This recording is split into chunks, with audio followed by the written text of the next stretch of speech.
Inside, I want to kill myself. We are on an 0-7 run over the last 2 days. After tonight was just complete bullshit.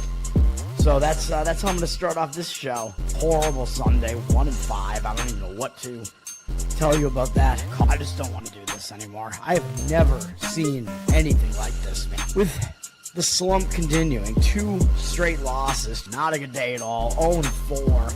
I just have not had a good season, man. What can this slump that I'm on? The slump continues. I've reached a new peak, actually. I'm gonna burn my Bruins hat, man. I don't know what is going on with the Bruins. March 8th, is that what it is? I don't even know. It's March 9th, I think. Who even knows, man? I don't know what day it is anymore. I don't even know what day it is anymore, man. Back with you after the worst day that I could possibly have. Back with you, as I always am. Until I die, at least. 0-2 yesterday, and yesterday did not go well for me. 0-5. The worst month that I've ever had in my 18 years doing this. I don't know what to even tell you about this anymore. What the slump yesterday is. The slump discontinues. The slump continues. Somebody fucking kill me, please. I don't even know what I should do at this point other than potentially end it all. What's up, everybody? It's Toad back with you. Bettor Off Dead. This is Friday, September 12th. We skipped September 11th, man. Didn't want to knock down our own tower, so I think some of my analysis was decent. Yesterday, we had whoever it was in the chat that had the Yankees first 5. That was a winner for you yesterday. I forget who it was, but we were in agreement on that one. I had the Green Bay Packers correct. That game was a little bit hard to figure out, but man, I don't know if you guys watched that game, but Packers, their defense might be pretty legit. I mean, they definitely slowed down Washington in that game. Washington had fewer points than it even looked like, really, because they scored pretty much garbage time at the end to make the score a little bit more cosmetic, basically, at the end with the 8 points at the end with a 2-point conversion. So Packers played pretty well in that game, man, defensively. I told you Washington, I thought, would take a step back, too. Second year with Jaden Daniels after taking the league by surprise. Like, it could be like similar to the CJ Stroud effect. You know, that second year, teams know what this team is going to do now, so they could take a little bit of a step back. The college football game was just ridiculous. It looked like Wake Forest was going to definitely cover, which that was a lean I gave out on the show as well. They were up 14-0. They gave up a touchdown, and then they mentally lapsed, basically, and they gave up a pick 6 that tied the game. But then they bounced right back, and they scored twice again to take a 10-point lead shortly before halftime, I think, although they were held to a field goal instead of a touchdown, and that actually wound up being the difference in the spread, the fact that they couldn't get a touchdown after they were, I think, inside the NC State 10, and then Wake Forest never scored again, and NC State scored the remainder of the points in the game, wound up winning by 10, and like I said, if Wake had just gotten that touchdown instead of that field goal that one time, they actually would have still wound up covering if the rest of the scoring was the same. Seemed like it should have been a cover for Wake, even though they did get outplayed in the second half. But they had that big lead early, man, or not big, but decent lead early, multiple score lead multiple times, and blew it. And then the pick 6 really threw the game off too. So I don't know. I think it probably should have been a cover for Wake.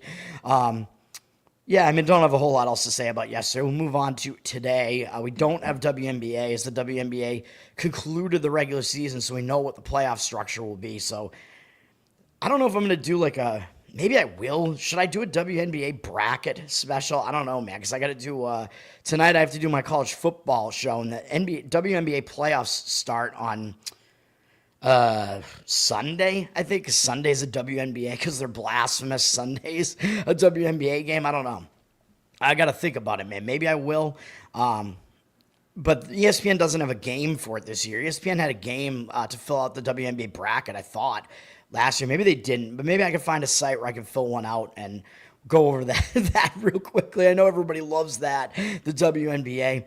We got a full baseball card or board today. I have a full card base. I have 3 baseball plays today and another lean to some extent that's fairly strong, I think. And then I am going to have a college football game that is ugly. You guys are not going to like him. I mean, the the college football games that are on the slate for tonight, they are all ugly, okay? So the one that I'm actually going to have a play in is actually probably the least ugly of the games, but it's probably a play people are not going to really enjoy. But if it makes money, you'll enjoy it. Baseball, we got a lot going on in baseball, man. It's Friday, full card. I'm going to give out a play on Tampa and the Cubs, so that'll be at the end of the show. Well, actually, first of all, I should say this is the breakdown. But we do have another one of those afternoon Wrigley Field games, even though usually there's no afternoon baseball on Friday, but that means I will have an afternoon play in that game. Kansas City at Philadelphia. And remember, we're mostly starting new series here, so there are going to be some teams that have rest, some teams that don't. For the most part, the teams that don't have rest are playing each other, though, this is one of those cases here. Kansas City was at Cleveland yesterday. Now they're going to Philadelphia. Kansas City has not been playing well. They lost 3 out of 4 to Cleveland, so they may want to bounce back from that. It may be good for them to just get out of there, go on the road. They've fallen behind Cleveland in the standings. I think Kansas City could be sort of resigned to the fact that they know they're not making the playoffs at this point, though. So I don't know what their mindset is going to be. I mean, they're technically not eliminated. Philadelphia, though, they're coming off a huge 4-game revenge sweep of the Mets because they got swept by the Mets in New York not that long ago in a 3-game series, I believe. So they repaid the favor and then some with a 4-game sweep. They're 11 games ahead of the Mets now in the division. They might still be trying to catch the Brewers because the Brewers have been collapsing. So Philadelphia, they have a chance to get the 1 seed in the NL still. Home field throughout, so they might still be playing for that, but you got to think this is a bit of a letdown spot for Philly, man. Off of that massive series against the Mets, huge lead on the Mets in the division. Philly, I mean, they're going to be one of the top 2 seeds. I don't think anybody's going to be able to catch them for one of the top 2 seeds at this point. You might see them go a little bit on cruise control here, man, because I don't think they're going to care that much about the Royals coming in. So the Royals are going to be an underdog here, and they might be a bit more of the desperate team here. So something to consider in this one. The Royals have the better of the 2 bullpens here. They only used 1 relief pitcher yesterday after some heavy usage the day before that, but at least that means most of their bullpen got rest yesterday, so that's not terrible for Kansas City. Philadelphia only used 1 of their relievers as well. Their bullpen's just not as good, though. So even though they're the more rested bullpen, Kansas City, I think, still has the bullpen edge here. Philadelphia has a big offensive edge. As we know, their offense is way better than Kansas City's. Starting pitching, oh boy. Michael Lorenzen is pitching for Kansas City. Mediocre season for him. 4.63 ERA, 1.33 whip. He's been bad on the road. 5.22 road ERA. He's done okay since coming back from injury. He was injured for a while, for over a month. Came back in August. He's allowed no more than 4 earned runs in any of his starts, which isn't terrible. And Kansas City actually won his first 3 starts. Hasn't faced really any great offenses, though. The best offense he faced over that stretch was Anaheim. Did pretty well in that start, though. I mean, his 2 starts this month, 10-1 strikeout walk ratio. So he did pitch pretty well in those starts. They were both at home, though. He's only had 1 road start since coming back and gave up 4 earned runs to the White Sox. That's not a great sign. Although the White Sox had just faced him, he did have a 6-1 strikeout walk ratio, and it's his command numbers were still pretty good there. Mediocre overall for him, man. 4.76 ERA in his 2 starts this month. He'll be going up against the Phillies, who are obviously not an offense that is to be taken lightly. His numbers against Philly are not great in 59 at-bats, 19-12 strikeout walk ratio. It's a lot of walks. 271 batting average, 852 OPS.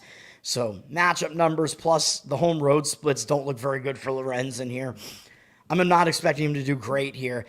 Philadelphia, man, they are going with our old pal, Walker Buehler, is going to be making his Phillies debut after the Red Sox threw him to the garbage heap, man, which is basically where he belongs, in my opinion. As I've been saying with him for a while, man, he's never bounced back from his multiple Tommy John surgeries. He has not been good since then.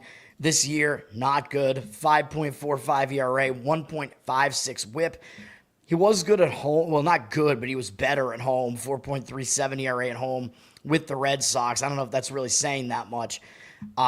Obviously, he wasn't doing well for the Red Sox down the stretch, and they wound up getting rid of him. In the month of August, he had more walks than strikeouts, which is never a good sign. So he was not pitching well, even though his ERA didn't look that bad, 4.37.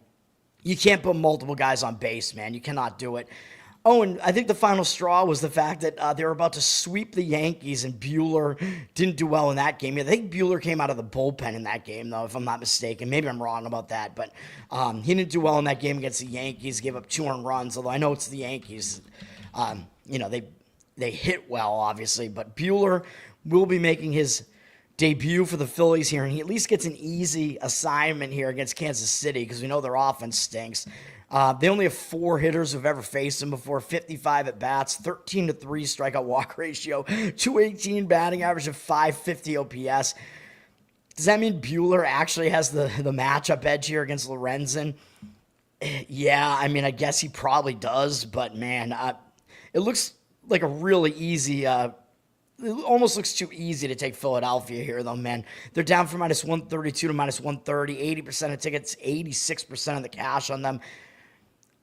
I'm not buying it. I mean, I don't know, man. Philly, I think they're in a major letdown spot, too. I'm not sure you can really trust Buehler either, so I would still worry about that a bit. It does look like the money's slightly coming in on Philly, even though they are public. Yeah, I mean, I'll pass on this one. I don't love it. Again, if it looks too easy, a lot of times it is. Kansas City does have the bullpen edge, so if you wanted to go Philly, I think you would have to do it in the first 5 innings. That might make sense. I also would not really disagree with an over in this game, just because I think it is possible that both starters don't do that well here. And you don't know like what Buehler's going to do with his time off either, although maybe he'll be excited to still be on a contending team and a team that's more of a contender than the Red Sox, unfortunately. Who knows, man? But we have 82% of tickets, only 76% of the cash on the over.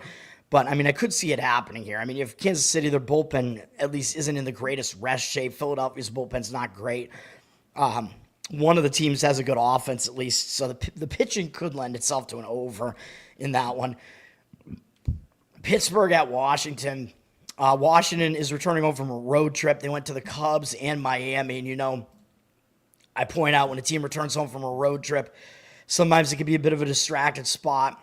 You have to get back to family life, home life, especially when you're a team like Washington. You just lost a nice win streak that you had for a while there. You just lost the last 2 games to Miami, which I mentioned yesterday, and they might be hung over into that game yesterday. And Ryan Weathers actually pitched well for Miami. That guy, he could be good, man, moving forward. So something to keep an eye on there. Keep an eye on the weather there, the Weathers. So Washington, they also don't have any time off, but they're not traveling that much just because they stayed on the East Coast at least. Pittsburgh also played yesterday at Baltimore. They got swept at Baltimore. They've lost 6 games in a row, 2 straight sweeps at the hands of Milwaukee and Baltimore. Baltimore actually playing some decent baseball recently. They've kind of added some decent starting pitchers to their rotation. Pittsburgh coming in from Baltimore. It's a much shorter trip for Pittsburgh here, obviously. They're basically just traveling up the highway from Baltimore to Washington. So Pittsburgh does have a little bit of a travel edge coming into this one. Don't love either bullpen, although Washington's bullpen is certainly the worst of the two. Pittsburgh does have a bullpen edge, and they actually used a little bit less of theirs yesterday. So we do have a bullpen edge with Pittsburgh. Washington has the better offense, even though neither offense is good. Pittsburgh's is just that bad, and even worse on the road, I think. So Washington has a little bit of an offensive edge here, if you want to even consider that to even matter. Neither of these teams have a whole lot to play for, man. They're both playing out the stretch. They're both out of it. Mitch Keller is pitching for the Pirates. He's had an all right season, 4.16 ERA, 1.26 whip.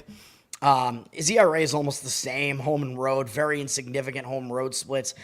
He's been good in his last 2 starts against Boston and Milwaukee, so that is saying something. Actually, his last 3 starts have been good. One was against St. Louis, which they're not hitting well at all right now, but he's allowed 5 earned runs combined across those 3 starts in going at least 5 innings in all 3. Had really good command numbers as well. 20-2 strikeout walk ratio over that span, so he is pitching well in his most recent starts. Against Washington, however, his numbers are actually pretty bad in 70 at-bats. 17-6 strikeout walk ratio is not terrific. 314 batting average, 868 OPS. He's allowed 3 homers, 13 RBIs to them. That's not terrific. That's not good at all. So Keller might actually struggle in this matchup, even though he has been pitching better recently. Washington is going with Brad Lord, which I don't know why. I don't know why they continue to do this. He's a converted reliever, although, again, he keeps taking me by surprise just by not allowing that many runs, even though I still don't think he's any good. 4.2 ERA, 1.31 whip. Those are not great numbers. He is worse at home, 5.23 home ERA. He's coming off a decent start where he went to the Cubs and only gave up 1 earned run in 5 2/3, 2 hits, but he walked 4 guys. And he had 7 strikeouts, which that was one of his highest I think that was his highest strikeout total of the entire season. I don't think he's really a strikeout pitcher, though. I don't know what we're going to get out of Lord here, man. He was really bad over the prior 3 starts against the Mets, Yankees, Tampa. I mean, none of those are bad offenses, really. Even Tampa's not that bad.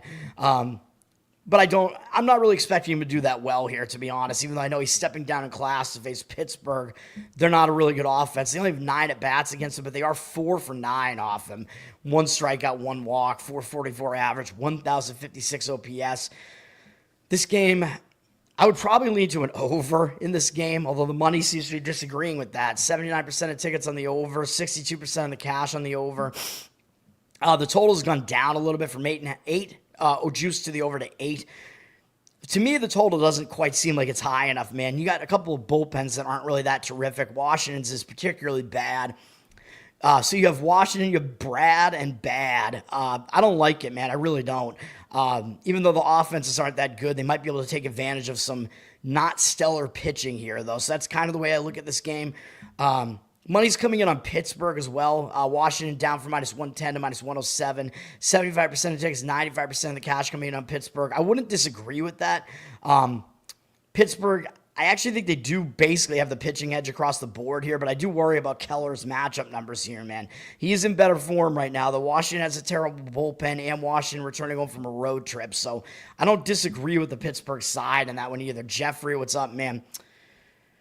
The under 7, you bought out. I recommend not doing the buyout because like the cash out or whatever, because they never give you good enough like money back on that. Like I recommend just letting it fly. Although I know that one was a loser, I apologize for that. I'm not happy about it, obviously. Milwaukee, Texas, that series really fucked me up. That wasn't good. Yeah, Brad Lord. Yeah, he's a very not powerful Sith Lord, I guess. Yeah, he's on my bad side though, so I'll put him on the dark side there because I can never figure him out. Baltimore at Toronto. Toronto could be in a little bit of a letdown spot here, man. They're coming off 2 big series against the Yankees and Houston. Big potential playoff matchups there. Toronto shut out Houston yesterday 6-0 to win that series, and now they're facing Baltimore, which, you know, they could very well overlook the last place team in the league, although Toronto does still need to keep winning because they're hanging on to the AL East by a thread here with the Yankees and the Red Sox not that far behind them, although I don't think the Red Sox are really going to do anything. The Yankees are definitely a threat. Baltimore, they're playing some good baseball right now. Like I said, man, they swept San Diego. They almost swept the Dodgers. And although they almost lost one of the other games to the Dodgers, of course, that was the game where they almost got no hit by Yamamoto, and they won that game. Now they're coming off a sweep of Pittsburgh. So Baltimore, they've won whatever that is. 8 of their last 9 games, I think is what that is. And now they're starting a road trip with some momentum here. So Baltimore, it's not really the worst spot for Baltimore. It's a typically focused spot there. And you got to think they might focus because they get to play the top team in their division. Baltimore not going anywhere, but this is the type of game they might show up for. And again, they've been playing baseball like they actually want to be there and win games. So that is there's something to be said about that. Baltimore's bullpen is not very good, though. Toronto's hasn't been good over the last month either, but I think Toronto still has the better bullpen. Baltimore used 5 relief pitchers yesterday. Toronto actually didn't use any because Kevin Gausman, I think, pitched a complete game yesterday for them. I think he had like a 2-hitter in the game, so very good performance from him yesterday. So Toronto's bullpen does have the advantage in this game, which is almost never the case at this point. Starting pitching, Well, hitting, obviously, Toronto has the way better offense. Baltimore's offense not very good. Well, Baltimore's offense is kind of mediocre, I guess I would say. Toronto's is better. Baltimore, I think, does have a starting pitching edge with Trevor Rogers on the mound. He's been really, really good since joining the rotation. I mean, I don't think he can keep this up, but 1.51 ERA, 0.87 whip. He's been a little bit worse on the road, but 1.81 ERA, that's not bad. He allowed one earned run exactly in every start throughout the month of August. His team got another win in his last outing, even though he wasn't as sharp against the Dodgers. Allowed 8 hits in 5 1/3 innings, but he held them to 2 earned runs, 6 strikeouts, 1 walk against a potent offense like that. That's still pretty good, man. Baltimore's won his last 6 outings. They've won most of his outings on the season. Rogers is good. He's still in good form. And now he gets to go to his own building, the Rogers Center, to face Toronto. Although Toronto's a good offense, man. But he's been pretty good against them in the past. It's a small sample size, 26 at-bats. 5.4 strike-a-walk ratio is not good, but he's allowed no extra base hits to them. 231 batting average, 564 OPS. And it looks like Bo Bichette is injured right now because he's not listed as active here. So something to keep in mind there. Toronto is missing one of their better bats, but they still have a good offense, even with him not there. Chris Bassett, pitching for Toronto. I think he's starting to become a little bit worse towards the end of the season. I mean, I thought he might regress a little bit. He's a bit of an older dude and doesn't throw really hard stuff, which does mean he can last, throughout the grind and throughout the course of an entire season. But I just think he was overperforming, and he's not been quite as good recently. He's got a 3.97 ERA. 1.32 whip is definitely too high. He is better at home, though, 2.76 home ERA. This month, he has a good looking 1.64 ERA, but I would dial it back a little bit on that because he has a 9-5 strikeout walk ratio, and he does not have a 9-5 job. But that strikeout walk ratio is not very good, man. He's still walking too many guys. That was the case last month, too, even though he got away with it with another low ERA. I know he hasn't allowed more than 300 runs throughout going through the beginning of August. I get it. But Toronto's lost almost all of his starts. They've only won one of them since then. So they're not giving him as much run support, but he's not really pitching as deep into these games either or as well. So I do think Rogers is the better of these two pitchers here. Bassett against Baltimore, not good numbers. It's 63 at-bats. 19-3 strikeout walk ratio is obviously good, but 302 batting average allowed, 905 OPS, 5 home runs, 2 of them from Henderson. Yeah, I mean, I would have a slight lean to Baltimore first 5 in this game. Toronto, I mean, I do think they still have the better bullpen, so I would limit it to the first 5. Money looks like it's coming in at Toronto, even though they went down from -135 to -130. A price like that, it just looks too easy to me to take Toronto, man. They have the better record. 56% of tickets, though. Not a huge ticket percentage on Toronto. 81% of the cash. But I don't really buy it. I don't agree with it. Yeah, I would lean to Baltimore first 5. I think Rogers has the edge over Bassett here. The total is getting some movement on the under here. It's gone down from 8.5 to 8. 57% of tickets, 86% of cash on the under. The feeling there, I think, is that you're going to get a pitching duel here, and then you have a rested Toronto bullpen. I would worry about Baltimore's bullpen, though, actually. I can see the arguments for the under in the first 5, but I worry about Bassett, too, because he's not really actually in good form recently. He is definitely better at home, though. So I'm not going to give out a play on that game, but those are my thoughts on that game. Yeah, the buyouts are too stingy. Yeah, that's true. I mean, well, it's not really them pussying out, though. It's them. They want you to use the buyout, man. Like, they want to try to screw you. It's just that you did happen to beat them at their game yesterday because your bet wound up losing. So you did beat them in that instance. White Sox at Cleveland. Ugh, God. This AL Central divisional matchup here. I think both teams pretty much know they're out of it, although Cleveland's been playing better again somehow, even though their offense stinks. Both of these offenses are bad. Cleveland has the better bullpen. They have a pretty solid bullpen. White Sox do not. So something to keep in mind there. Cleveland's offense is so bad, they're actually the worst of the two. Cleveland's won a bunch of games recently, though. They've won 6 of their last 7 games. They're coming off beating Kansas City 3 out of 4, staying at home. I believe Cleveland did play yesterday, but they're staying at home at least. White Sox also played yesterday, and they are starting a road trip, although it's not really a huge trip to go from Chicago to Cleveland. White Sox coming off beating Tampa Bay the last 2 games, so they actually have won a couple series in a row too. They're playing a little bit better recently too. They won 3 series in a row or whatever that is. So a couple of teams that are playing better than what you would think right now. They both look like they're coming out to try to win these games, so they might both actually have motivation here.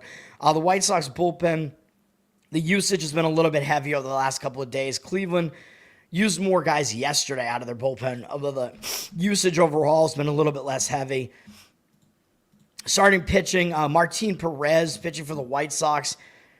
He continues to be better than you would think. 3.15 ERA, 1.07 whip with the White Sox.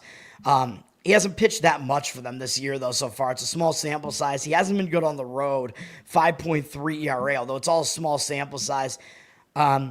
He's had a couple of weaker outings on the road, one at Boston, and then most recently at Detroit. And both those teams are pretty good at home, and they can both hit, especially at home. But he gave up 6 earned runs against Detroit last time out, had 3 walks, no strikeouts. A little bit of a concern. Perez is not really a strikeout pitcher. More of just a guy that comes out there and relies on his command. I don't know if one bad start is enough to say, oh, he's going to be in bad form now, because he is facing a weaker offense here in Cleveland. But I believe Cleveland actually hits him pretty well. Yeah, and 26 at-bats. It's not a big sample size, but 1 strikeout, 4 walks. That's bad. 385 batting average, 1,082 OPS. So his numbers are not good against Cleveland. So I do worry about Perez coming into this one. Cleveland has Tanner Bybee pitching, who is not having the greatest season here. 4.69 ERA, 1.3 whip. He is better at home, though. 3.77 home ERA. He's been all right over his last couple of starts, I guess. I mean, his strikeout rate is way down, but he's allowed 4 or fewer earned runs in each of the last 2 starts. Had 7 strikeouts to 3 walks. It's still not terrific, but it's better than what he was doing. He had a pretty rough month of August. Last start, I mean, there were some signs that maybe he's coming back a little bit, because that was at Tampa, and that is a hitter-friendly ballpark. And that was his best start in over a month, basically, or even basically in 2 months for the most part. So that was a pretty decent start from him, even though his strikeout rate was still low. Bybee against the White Sox, his numbers are okay in 46 at-bats. 12-6 strikeout walk ratio is not that good. 261 average, 694 OPS. Decent numbers there for him. So I think Bybee actually probably does have the advantage here, but the money coming in against Cleveland, even though I think Cleveland has a bullpen edge here slightly, and a starting, more than slightly, I guess. The rest is just a little bit of a disadvantage for them, maybe. Cleveland's down from minus 165 to minus 143, though. The money's coming in against them. 62% of tickets, only 53% of the cash on Cleveland. So the money coming in against them, not sure I would agree with that. I actually probably would lean to an over in this game more than the side. I think the over is the way to look here, because I don't really trust either starting pitcher for the most part here. And both bullpens, not sure if I trust them either. Total's just kind of sitting at 8, and we have 74% of tickets, 75% of the cash on the over. That's probably the way that I would lean in that game. You're going to watch the replay. Good day to you as well, man. Check out the replay later. I mean, obviously, this is up on YouTube, so you can watch it whenever. It'll be on the audio platforms as well if you want to listen while you're while you work. And be one of the dwarves. Let's see what else we got going on here. Although you don't get the visual of me, looking all like I just rolled out of bed, which is absolutely true. And whatever the visuals that I give you, I have the schedule up here, so you can visualize everything that I'm doing here. Detroit at Miami. Kind of an interesting one here. Miami played yesterday. Actually, I think both teams played yesterday. What am I saying? Miami won the last 2 games against Washington. They're not traveling. They're staying at home. Detroit is traveling in off of a big series against the Yankees in the Bronx. So Detroit traveling down the East Coast here. And they lost the last game to the Yankees. It makes it a little bit worse of a spot for Detroit here, having to travel. They did, and they're coming off a big series, so it could be a hangover spot there because, Detroit they're playing for something here, man. I mean, they do have a big lead in their division, though, so it is possible they don't really pay attention to Miami here. That is certainly possible. After a big series against New York, I mean, you might not really be as up for a game against Miami, so it could be a little bit of a hangover spot there for Detroit. Detroit still trying to maybe play for the 1 seed in the AL, man. I mean, they still have that to play for. Miami pretty much just playing out the stretch, but they might show up for a game against Detroit. Detroit had a bullpen game yesterday, so their bullpen usage looks pretty bad. They have the better bullpen over Miami generally, although they used their bullpen yesterday. But I think part of the reason they did that is because they knew Skubal was going to be on the mound today, and he's probably going to get them deep into this game. So I think that's why Detroit did that. They pretty much know how to manage these bullpen games, man. So Detroit is not planning on using a lot of their bullpen in this game, so they might still be okay with the bullpen they have left here. Miami didn't use as much of their bullpen yesterday, but their bullpen isn't really as good as Detroit's. Starting pitching, well, of course, Detroit has the better offense of these two teams as well. Starting pitching, Skubal, as I said, is on the mound. I mean, he's on his way to probably being the Cy Young winner for the American League. 2.1 ERA, 0.86 whip. Really, really good stuff. Slightly better on the road, too. 2.02 ERA. He's thrown 3 shutouts in his last 4 games, going 7 innings in all 3 of those. Against Houston, Kansas City, and the White Sox, though, with only the Kansas City game being on the road. So maybe dial it back a little bit, although Houston can hit decently. His start against the A's in the middle of there looked like it was rough. Excuse me. But it was at the A's ballpark, which is a very hitter-friendly stadium, and 5 of the runs he gave up were unearned, so his fielding wasn't good. His strikeout rate was still high. I mean, I don't think we have a whole lot else to say about Skubal here, man. I mean, he's still pitching really well this late into the season. He's on point. I mean, we know the drill. He's one of the best pitchers in baseball, so more or less you're going to get a good start from him almost every time he takes the mound. And Miami actually has never faced him before, so even though Skubal's been in the league for multiple years at this point, Miami, very rare situation here where you get the best pitcher in baseball and he has an unfamiliarity edge. Miami hasn't seen him before, so I don't expect Miami to do a whole lot with their bats in this game. Miami's got Sandy Alcantara pitching, and he's pretty difficult to figure out, man. Curtis, what's up, man? Thanks for hanging out. Yeah, you said the Redskins. Did you lose money on that? I didn't have a strong opinion on that game, although I mentioned that I leaned to Green Bay. My gauge on these teams coming into the season, sometimes that's the way I'll lean if I don't have a strong opinion otherwise on like the situation in the game. I think Green Bay is pretty good, man. And my prediction so far that I thought Green Bay was going to win the NFC, I think it's coming to fruition, man. But I probably should have put money on that on the future because you could have gotten them at like plus 1,400 to win the NFC, I think, before the season started. So, you can't get as good of a price now on them, especially after they smashed Detroit, but they beat Washington easily too. You don't bet. I mean, maybe it's like a thing where you just got to get over that hurdle. I'm not saying that you should do it. Like, you should only do it if you can afford it. But I mean, if you want to do it just for small amounts of money, have some fun with it. Maybe my picks will work out well. I mean, you could do that. Just throw a little bit of money on it if you want to have some fun with it. But if you don't want to, that's cool as well.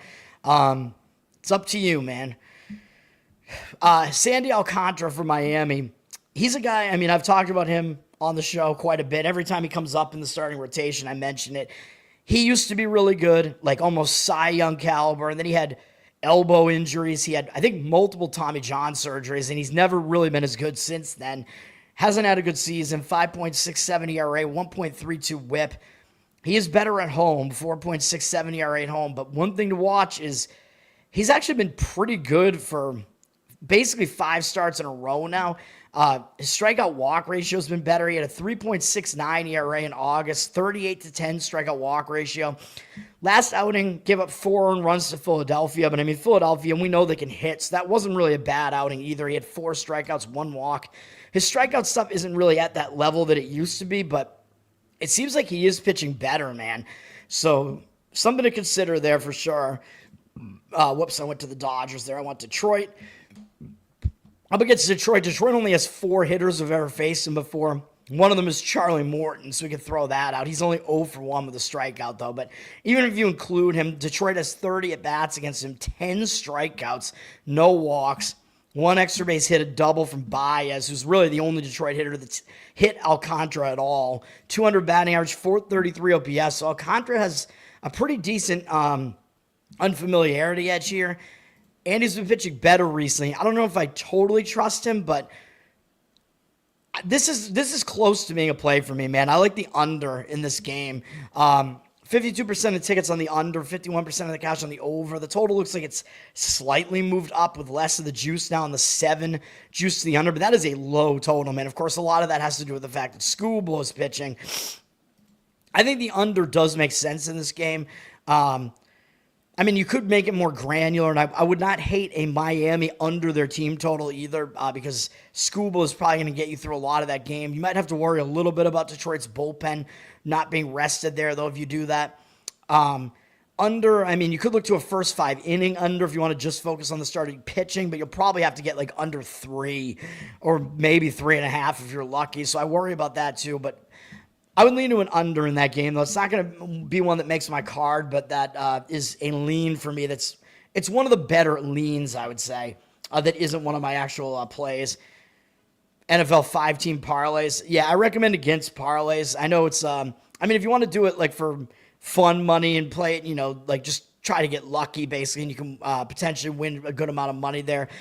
Yeah, I mean, I would say, yeah, I mean, that's fine, but like, for like a long-term strategy, it doesn't work out because you never get good enough odds on the parlays, which is why the books promote the parlays so much. They want you to do that because they know they can give you odds. You always get like an underdog price on it, so it looks very tempting to do it, but they should be giving you more of an underdog price than what they give you.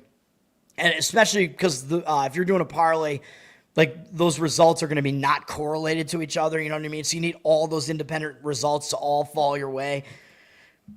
Oh, you're in California. California still doesn't have betting? What the hell, man? California is the worst of everything, man. You would think at least California being such a shithole, like liberal state, you would think at least they would have gambling being legal there, right? Like most of the Democrat states have gambling legalized at least, like Massachusetts, where I am. That's wild, man. So, I mean, there are some states that are like conservative states that have gambling legal, like Iowa. There are a few other ones too, I think. Florida, it's legal, but like the Hard Rock has like a monopoly over the whole thing, which is kind of lame. And I think you might be able to go to the Native American reservations as well. But the Florida, the Native Americans, they're colluding with the state government basically to try to keep the sports betting industry still out. But it's becoming so popular. I don't know if maybe that won't be the case eventually in Florida, maybe. I don't know. But Florida, I think the Hard Rock has the monopoly over it right now. But there are some other conservative states, I think, that do have gambling legalized besides Iowa. I'm trying to remember what, though. But the states that have the most books, because you want to get them, I know I'm going on a tangent here, but you want to have the most like potential outs, right? Because you want to be able to shop, find the best number, whatever. The states that have the most books available to you do tend to be somewhat more left-leaning. I think Colorado has the most, and then Illinois has a lot. Here in Massachusetts, we have a lot. We have like 6, 7 of them. It keeps changing because some of them fold, like new ones come in. Barstool folded early on. They were one of the books early on here. I think Illinois, or I said Illinois. New York, I think, has a decent amount as well. I forget what else. But then, of course, obviously, you get the states where you can bet in person do have a pretty decent, I think they also have a decent online space now as well, Nevada and New Jersey. But I think the way that those work is probably that, actually, Nevada's different because I've been there, and the casinos in Nevada, they'll have an app for you to use for that specific casino, but you can only use that app if you're inside the casino. Like, that's how specific it gets with your location. It's insane. Like, I haven't been to Vegas in a while, and I'm mostly used to Vegas just doing it in person. Like, I was in Vegas, like, before the apps really exploded. I was in Reno for, like, the Libertarian Convention more recently, and they had like they only had William Hill in the casino, in the casino hotel that we were staying at. So you could only use William Hill, so you couldn't shop numbers. I did place a few bets, but you had to, you could use the app, but you had to be in the casino to use it. Like, not even just in the hotel, but I think you had to be in the casino. Like, it was insane, man. Like, even like slightly outside of the casino, the app would be like, you're not in the casino. I'm like, this is crazy, dude. This is insane. It's wild. Some of the sites block you. Yeah. So it means they're not legal in California. Yeah. Yeah, I mean, it differs state by state. California, man, that's some bullshit. Reno, yeah, world's biggest little city. Reno, yeah, I mean, Reno basically, like, the entire party atmosphere, like, ends at, like, 10 p.m. in Reno, man. We kind of kept it going when we were there because it's a libertarian convention where, you know, at our hotel, which is also a casino, so we were partying late into the night just back at the hotel at the casino. We did go to, you know, the Dave Smith comedy show that was there one of those nights, which was in the actual city of Reno because the hotel we were in was actually in Sparks, which is like the city that's, I believe it's east of Reno. So we were technically not in Reno where the hotel was. So we went into Reno proper for like the comedy show and stuff like that. So we were in Reno as well. But yeah, I mean, it seems like Reno shuts down earlier than you would expect at night. All right. What else we got here, man? Let's keep going here. I don't want this to be too long here. We do have a huge series beginning here between the Yankees and the Red Sox.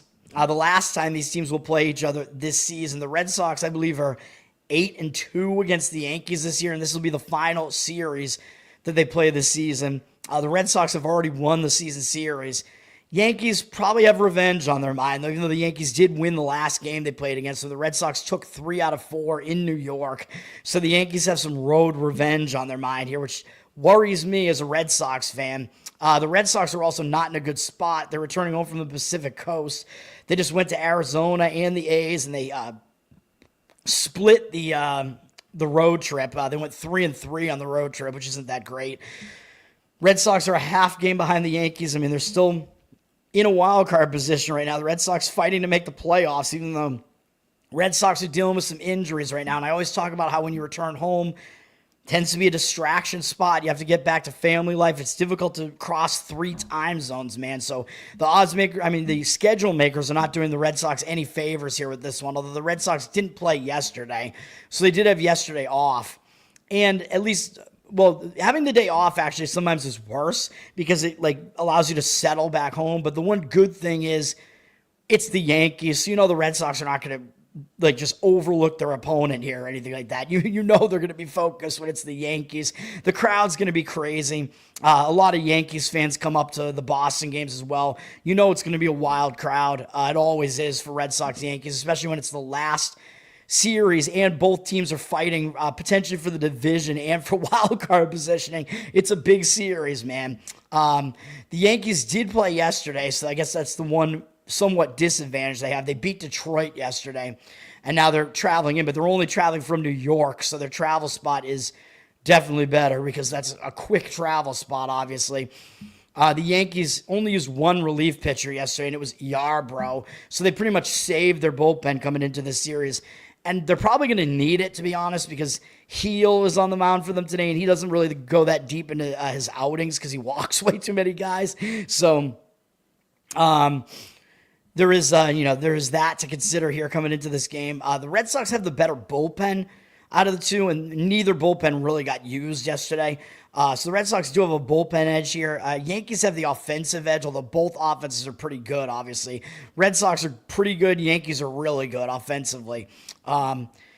So Yankees have a slight hitting edge. As far as the starting pitching, I actually think the Yankees do have the edge here. This is the battle of the LGs, which you remember when I mentioned that last series. They actually faced off against each other, and the Red Sox actually won that game. Neither starter actually did that well in that particular game, and the Red Sox wound up winning the game.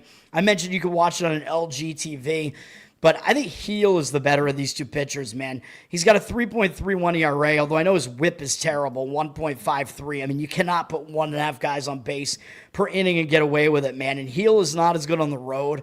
He's a heel on the road, 5.14 ERA on the road. That's pretty bad. There are some things to consider with heel that aren't quite as good.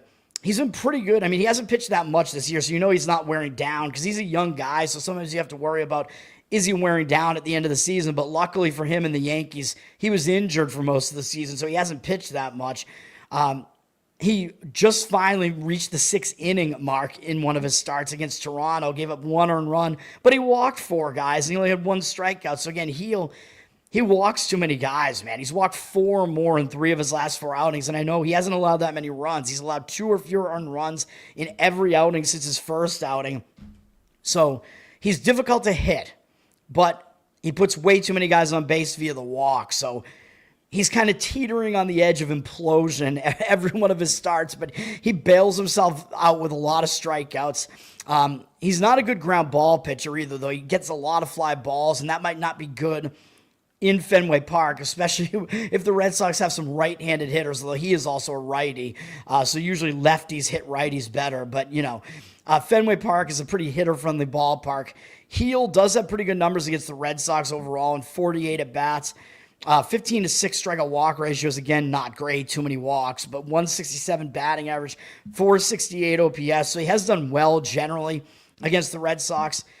He actually debatably pitched better than Giolito did in that start where they matched up on August 21st, even though the Red Sox won the game. Heel only allowed 1 earned run. There was an unearned run that came home in that one. He went 5 innings, but he threw 93 pitches and he walked 5 guys. So again, Heel walks way too many guys. He could have given up a lot more runs in that game with that many walks. So he wasn't exactly great in that outing. Again, the walks are a concern with him. Lucas Giolito for the Red Sox, the advanced analytics guys will tell you that he's not as good as his numbers look. Even though I know he fixed something with his mechanics not that long ago, but I don't really trust Giolito, man. His numbers are pretty good. 3.38 ERA, 1.26 whip. The whip's a little bit higher than I would like. He's a little bit worse at home, 3.56 home ERA. Last couple outings, I mean, he's allowed 3 or more walks in 3 of his last 4 outings. That is an issue, in my opinion. Last outing, he walked more guys than he struck out against Arizona. I know Arizona, good hitting team on the road, difficult environment, difficult place to pitch. And he only allowed 2 earned runs, a couple of unearned runs scored, but still his walk numbers are looking pretty bad right now, man. So I do worry about that. And against the Yankees, he wasn't good in that game, even though they won the game. He only went 4 2/3, gave up 3 earned runs, 3 walks, 4 strikeouts. So the Red Sox bullpen advantage was coming into play in that game for sure. As it was almost like not really a tale of 2 halves. Neither pitcher really did well in that outing. Giolito against the Yankees doesn't have great numbers either in 65 at-bats, 16 to 10 strikeout walk ratio. That is, again, way too many walks. 262 average is average. 760 OPS is a little bit high, so he doesn't do that well. I think Heel does have the edge in the starting pitching matchup in this one, so for me, I'm going to slightly lean to the Yankees in the first 5 innings, but the money looks like it's kind of disagreeing with that, even though the Yankees are up for -117 and -122.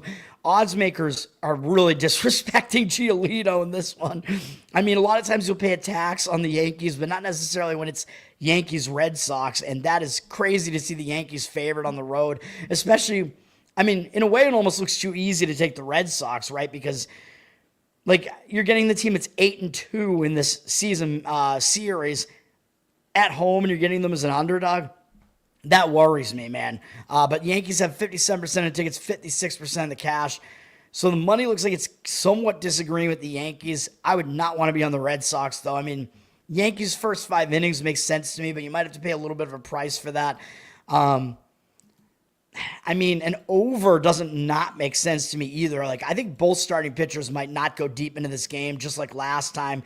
They might struggle with the walks here. The total's gone down from 9 to 8.5. I know it is a bit cooler out in Boston now. I think it's in the 60s. I don't know what it's going to be like tonight. Let me see. I can look at my my phone here. Yeah, it's not really going to heat up today. It's going to be in the 60s during this game, and it is at night, so that is more under conducive.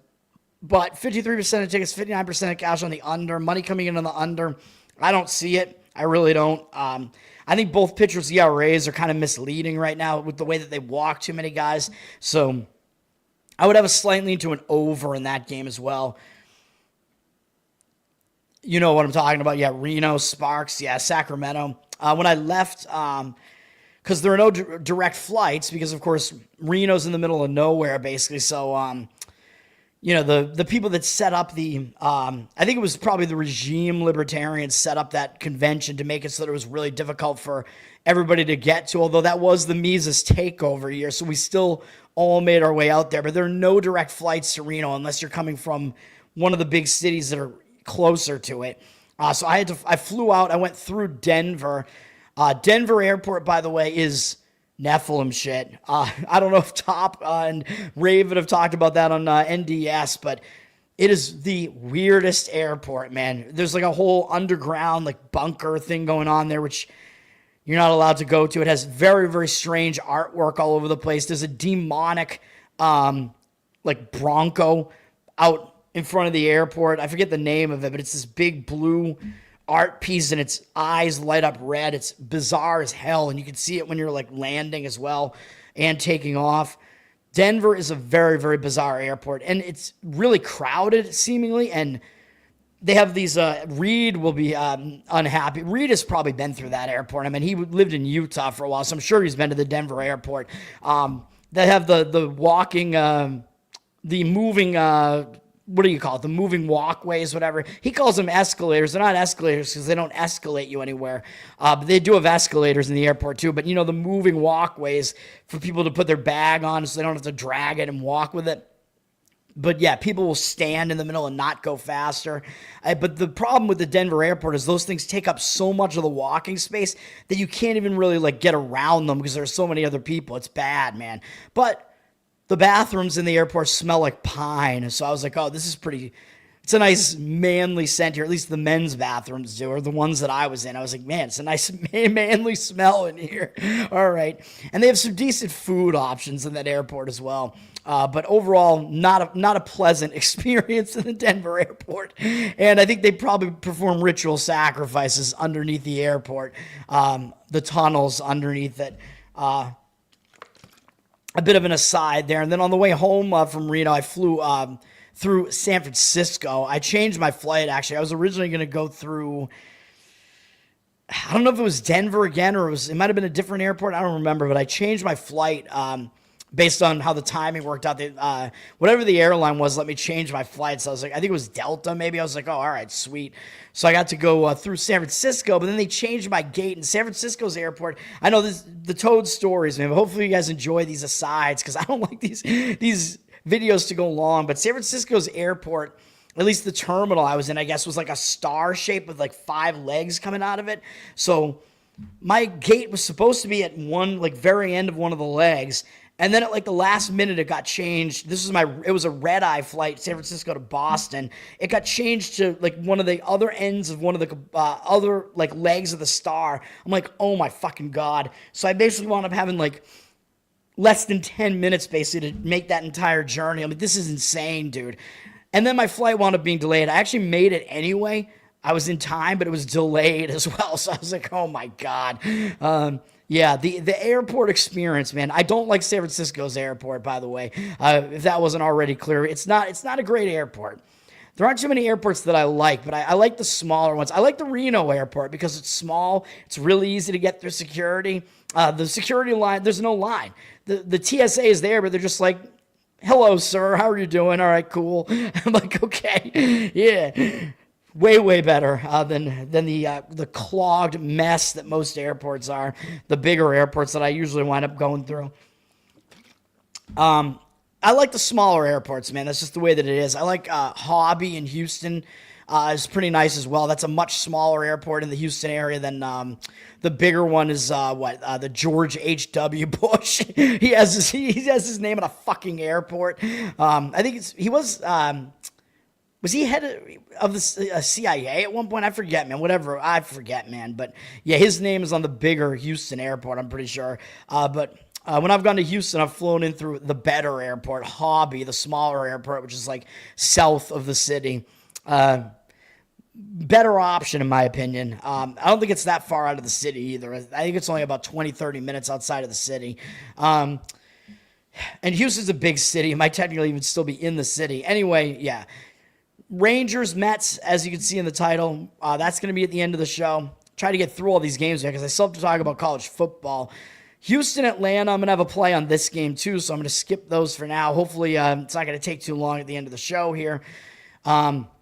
Arizona at Minnesota, and we'll see about Houston, Atlanta, because some of it depends on what happens with the Houston starting pitcher here, but I'm probably going to give out a play on it, but we'll make sure of that. Arizona at Minnesota. Minnesota's returning home from a road trip to the Kansas City and then to Anaheim, so they're returning home from the Pacific Coast.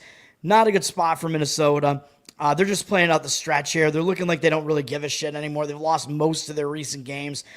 Not playing well. They lost the last 2 on that road trip as well. Although they only lost by 1 in their last game. They had yesterday off, I believe. So Minnesota at least has some rest here. But their bullpen is still bad. Both bullpens in this matchup are bad. Arizona and Minnesota. Arizona, I believe, didn't play yesterday either. So the bullpens are at least rested. They're flying in from the Pacific Coast, from San Francisco. So both teams flying in from the Pacific Coast. But I think it's a worse spot for Minnesota because, again, you return home, you have home distractions to take care of, whatever. And both of these teams know they're not going anywhere. So the motivation definitely is in question, especially with Minnesota. Arizona has the better offense. I think those are basically all the things to consider here. Nate, what's up, man? Thanks for hanging out. I'm not actually Indian, though, at least. I mean, I don't look like I am, do I? Hopefully not. Arizona is Brandon Pfaadt pitching. His numbers not great on the season, even though I think he's better than his numbers have been this season. 5.18 ERA, 1.38 whip, not good. And he's been particularly awful on the road. 7.13 road ERA, that's not good. He was good last time out against my Red Sox. But that was at home where, for whatever reason, he's better at home, even though it's a hitter-friendly ballpark. He had 7 strikeouts, no walks, went 6 innings, allowed 1 earned run. His strikeout-walk ratio has been pretty good most of this time, but for the most part, he's allowing a lot of hits, man. He's just allowing way too many hits, a lot of contact, and that has been the case throughout the season, so that's really kind of his issue. So he's really difficult to trust here. Although his numbers are good against Minnesota, it's only 16 at-bats. Only 5 of their hitters have faced him before. Buxton is listed amongst them. I don't know if Buxton is back or not because I think he missed at least one of those games against Anaheim there. But overall, and of course, if he's out of the lineup, that just makes that's going to make these numbers look better. Pfaadt has held Minnesota to a 188 batting average lifetime, 610 OPS, 3 strikeouts, 1 walk. Buxton does have the 1 home run off him and 2 of the 3 hits. So Pfaadt might do well just because Minnesota's a fairly weak lineup and he tends to do well against them and he's fairly unfamiliar with them. And he's at least in good form as far as his last start was concerned. But I do worry about his road numbers being horrendous. So don't know if we could totally trust him. Pablo Lopez is pitching for the Twins. Good numbers this season, 2.84 ERA. ERA, 1.08 whip. He's been a little bit worse at home, 3.32 ERA. Still good, though. He was injured for 3 months, basically, and he just came back, and he pretty much picked up where he left off. He had a good start last time out. I gave out the under in that game on my show, and that was a winner as well. At Kansas City, he allowed 2 earned runs in 6 innings, 4 strikeouts, 1 walk. So Lopez, he seems to just be right back in form. He's a good pitcher, man, and he might just be happy to get back out there and be able to pitch, even though he knows his team isn't going anywhere. I mean, he was up to the task last time out, so that was a good sign. Against the D-backs, they don't have a lot of experience against them. Only 3 of their hitters have faced them before. They do have a 333 average, 778 OPS, 2 strikeouts, no walks. It's such a small sample size, 9 at-bats. I don't think there's a whole lot that you can draw from that. I mean, I see arguments for an under in this game, but I would limit it to the first 5 because I really don't want anything to do with the bullpens. The total's at 8.5. Juice to the under. 83% of tickets on the over, 98% of the cash on the over. I would lean to the under. I mean, I think Pfaadt, with his matchup numbers, could actually maybe have a good game for once on the road here. I trust Lopez a bit more. The money is coming in on Minnesota, up from minus 125 to minus 137.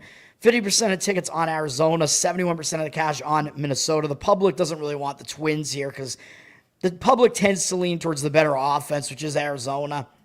Minnesota's just ugly, and they're favorites, so the public doesn't want them either. But I do think Lopez is the better pitcher and the more trustworthy pitcher over Fott.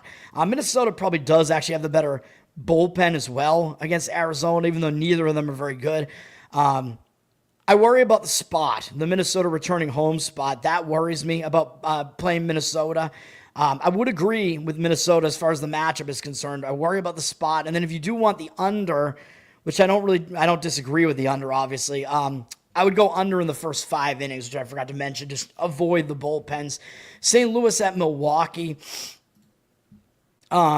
Milwaukee, they are returning home from a road trip. They went to Pittsburgh and Texas, and they got swept in Texas. So Milwaukee, I don't know if they got a little bit complacent, maybe, who knows. Texas had a little bit more to play for there. Texas battling for a playoff spot. Milwaukee coasting a little bit right now because they're still in the one spot in the entire NL, but Philly is kind of right on their heels now, man. So Milwaukee might have to pay attention, and the Cubs are not that far behind them in the division either. But Milwaukee returning home from a road trip, not the greatest spot, might be a little bit distracted there. I think both of these teams did not play yesterday.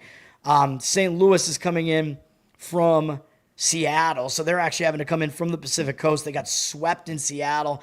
Not really the greatest spot for St. Louis either, having to travel in from Seattle. But again, Milwaukee could be a bit distracted on the return home spot and might not pay attention to a team that just really has not been playing well, especially recently, St. Louis. Milwaukee has the better offense. St. Louis's offense has been really bad for a while. St. Louis does have the better bullpen. Milwaukee with some bullpen injuries there as well. Milwaukee's bullpen is okay, though. As far as the starting pitching, you probably have to give the edge to Milwaukee. I mean, Andre Pallante is pitching for the Cardinals. He's not very good. 5.28 ERA, 1.43 whip. That's not good. He's a little bit better on the road. 4.91 road ERA. Was decent last time out against San Francisco. 2 earned runs allowed in 6 innings, 3 strikeouts, 1 walk. But the prior month in August, he was really bad with an 8.67 ERA, 25 to 15 strikeout walk ratio. St. Louis lost all 6 of his starts, so I'm not ready to say that he's back in form or anything like that. It looks like that is probably not the case. Up against Milwaukee, bad numbers in 59 at-bats. They've seen a decent amount of him. 13 to 8 strikeout walk ratio, 305 batting average allowed, 947 OPS. So Pallante, his numbers are not good against the Brewers. He's going up against Quinn Priester, who continues to refuse to lose. That should be the Quinn Priester motto, man. Get some shirts made up, refuse to lose. He's got decent numbers, 3.25 ERA, 1.23 whip. A little bit higher than I would like to see, but, he's getting the job done. Red Sox maybe should have kept him. But it's been a little bit mysterious, man. I know the advanced analytics guys keep saying that Priester is going to regress a bit. They're not buying into what he's been doing. They're not buying what he's selling. I think he's fairly good, but he's not as good as he looks. So that's what I will say. He's not really a guy that comes in and blows hitters away, but he is effective enough. He has been worse at home, though. 3.79 ERA at home, which is still not bad, obviously. But the refuse to lose is because Milwaukee has won 17 straight outings of his now, which I believe 14 of them are starts. And the other 3, I think he came in as an opener or he had an opener in front of him. I forget. I think he had an opener in front of him for the other ones, but still. He basically had like almost a starter's workload in those other ones, and 17 of them in a row, and most of them have been starts. Milwaukee's won every single one of them, which is totally insane. And over that stretch, he's allowed more than 2 earned runs 3 times over that entire stretch, and more than 3 earned runs only twice. So it is pretty crazy, man. Last outing, he was good, but it was against Pittsburgh. Bad offense. But he's allowed 2 or fewer earned runs now in 4 straight starts. Again, he allowed 2 against Pittsburgh in 7 innings, 6 strikeouts, 1 walk. He's pitching well, man. Against St. Louis, his numbers are actually not that good, though. In 30 at-bats, 4 to 3 strikeout walk ratio, 300 average, 797 OPS. So that's not that great, man. So interesting. It's an interesting one. The money in this one is coming in on the under. 67% of the cash on the over, 74% of the cash coming in on the under.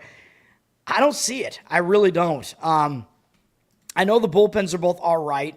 I know both teams were off yesterday, so the bullpens are rested, sure. Total sitting at 8.5, but both starting pitchers have bad matchup numbers here, man. So I actually don't love it. I don't know if I would say I would lean to an over, but I'm going to stay away from the under here, even though the under looks like it's one of the professional plays of the day. It looks like it's the under in this game. Maybe it'll happen, but I don't trust either pitcher, especially Palante, so I do worry about that. Milwaukee, too much of a price to lay with Milwaukee, especially in a return home spot. I don't think you could do that. 95% of tickets, 99% of the cash coming in on Milwaukee, up from minus 175 to minus 180 on the money line. Yeah, I would worry about that too. So that's a stay away. Colorado at San Diego. These teams actually started their series yesterday. San Diego won 2-0. San Diego, 2.5 games back of the Dodgers in their division. They're still fighting for playoff positioning, trying to at least make a wild card, trying to potentially win the division. Colorado probably will come in with some motivation still just because it's San Diego, and Colorado probably wants to play well just because it is them facing San Diego. You know, it's one of the better teams in their division. I think I was right. I think I gave out an under in the first 5 innings. Or no, I did not. Excuse me. I was wrong, actually. It was Vasquez against McCade Brown or whatever the hell his name is there. So whatever it is. Yeah, so I actually was wrong about that. I thought that was going to be a higher scoring game. Whatever the case is, that's kind of crazy. San Diego has the better bullpen here. They only used 3 relief pitchers. Didn't use them for a lot of pitches either, so they have the better bullpen, a little bit more rested too. Colorado used 3 relief pitchers yesterday, but not a good bullpen. San Diego actually has the better offense as well. Colorado's is bad on the road, and they're bad anyway. So even though San Diego's is still a bottom 10 offense, they're better than Colorado's, and they have more talent than Colorado on offense. Tanner Gordon pitching for Colorado, not good numbers. What else do you expect? 6.6 ERA, 1.6 whip. He's been really bad on the road, 9.33 ERA. Always confuses me when a guy pitches better in Coors Field than on the road. He just faced San Diego, and he got lit up in Coors Field. 3 2/3 innings, gave up 3 home runs, 6 earned runs, did have a 5-1 strikeout walk ratio, and he was pitching better leading up to that in the prior few starts. So he was actually pitching decently for a few starts there. Interesting, something to consider there. But San Diego did just see him, so that means San Diego's more familiar with him now. 31 at bats for for San Diego, against Gordon. 9 strikeouts, 2 walks, 258 average isn't that high, but 4 home runs because he allowed 3 home runs in that last outing. 980 OPS. That's not great for Gordon. We'll see what happens in this game, man. It's difficult to predict what's going to happen with Gordon in this particular game, man. I mean, I'm kind of leaning towards him not pitching that well. JP Sears is pitching for San Diego. They picked him up from the A's somewhere around the trade deadline. His numbers haven't been good, but remember that he was pitching at that A's stadium, which is a very, very bad stadium to pitch in. 5.01 ERA, 1.3 whip. He's been basically the same home and away, but he might do a lot better in this San Diego ballpark. He's made 3 starts since joining San Diego. 2 of them were bad, but those are both on the road. His 1 home start was actually pretty good. Held San Francisco to 1 earned run in 6 innings, 2 strikeouts, 1 walk. Although overall, he hasn't been that good with San Diego. 5.52 ERA, 8-3 strikeout walk ratio. And they sent him to the minors, it looks like, because he hasn't pitched since August 25th. So he's missed he's missed at least 1 spot in the rotation. But Colorado, they're not a good hitting team, and they have 35 at-bats against them, 7-2 strikeout walk ratio, 143 average, 384 OPS. So Sears does do well against Colorado specifically. If you want San Diego, though, the money is disagreeing with that. They've dropped already from minus 315 to minus 248 on the money line. It's a huge drop on the money line. 89% of tickets, only 71% of the cash.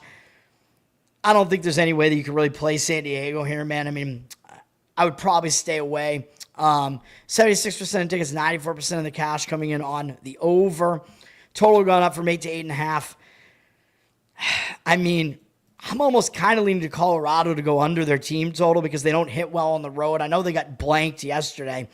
Sears has good numbers against them, though. We have a good San Diego bullpen, too, so that might be an approach in that game. Not a game that's going to be one that I would recommend, though.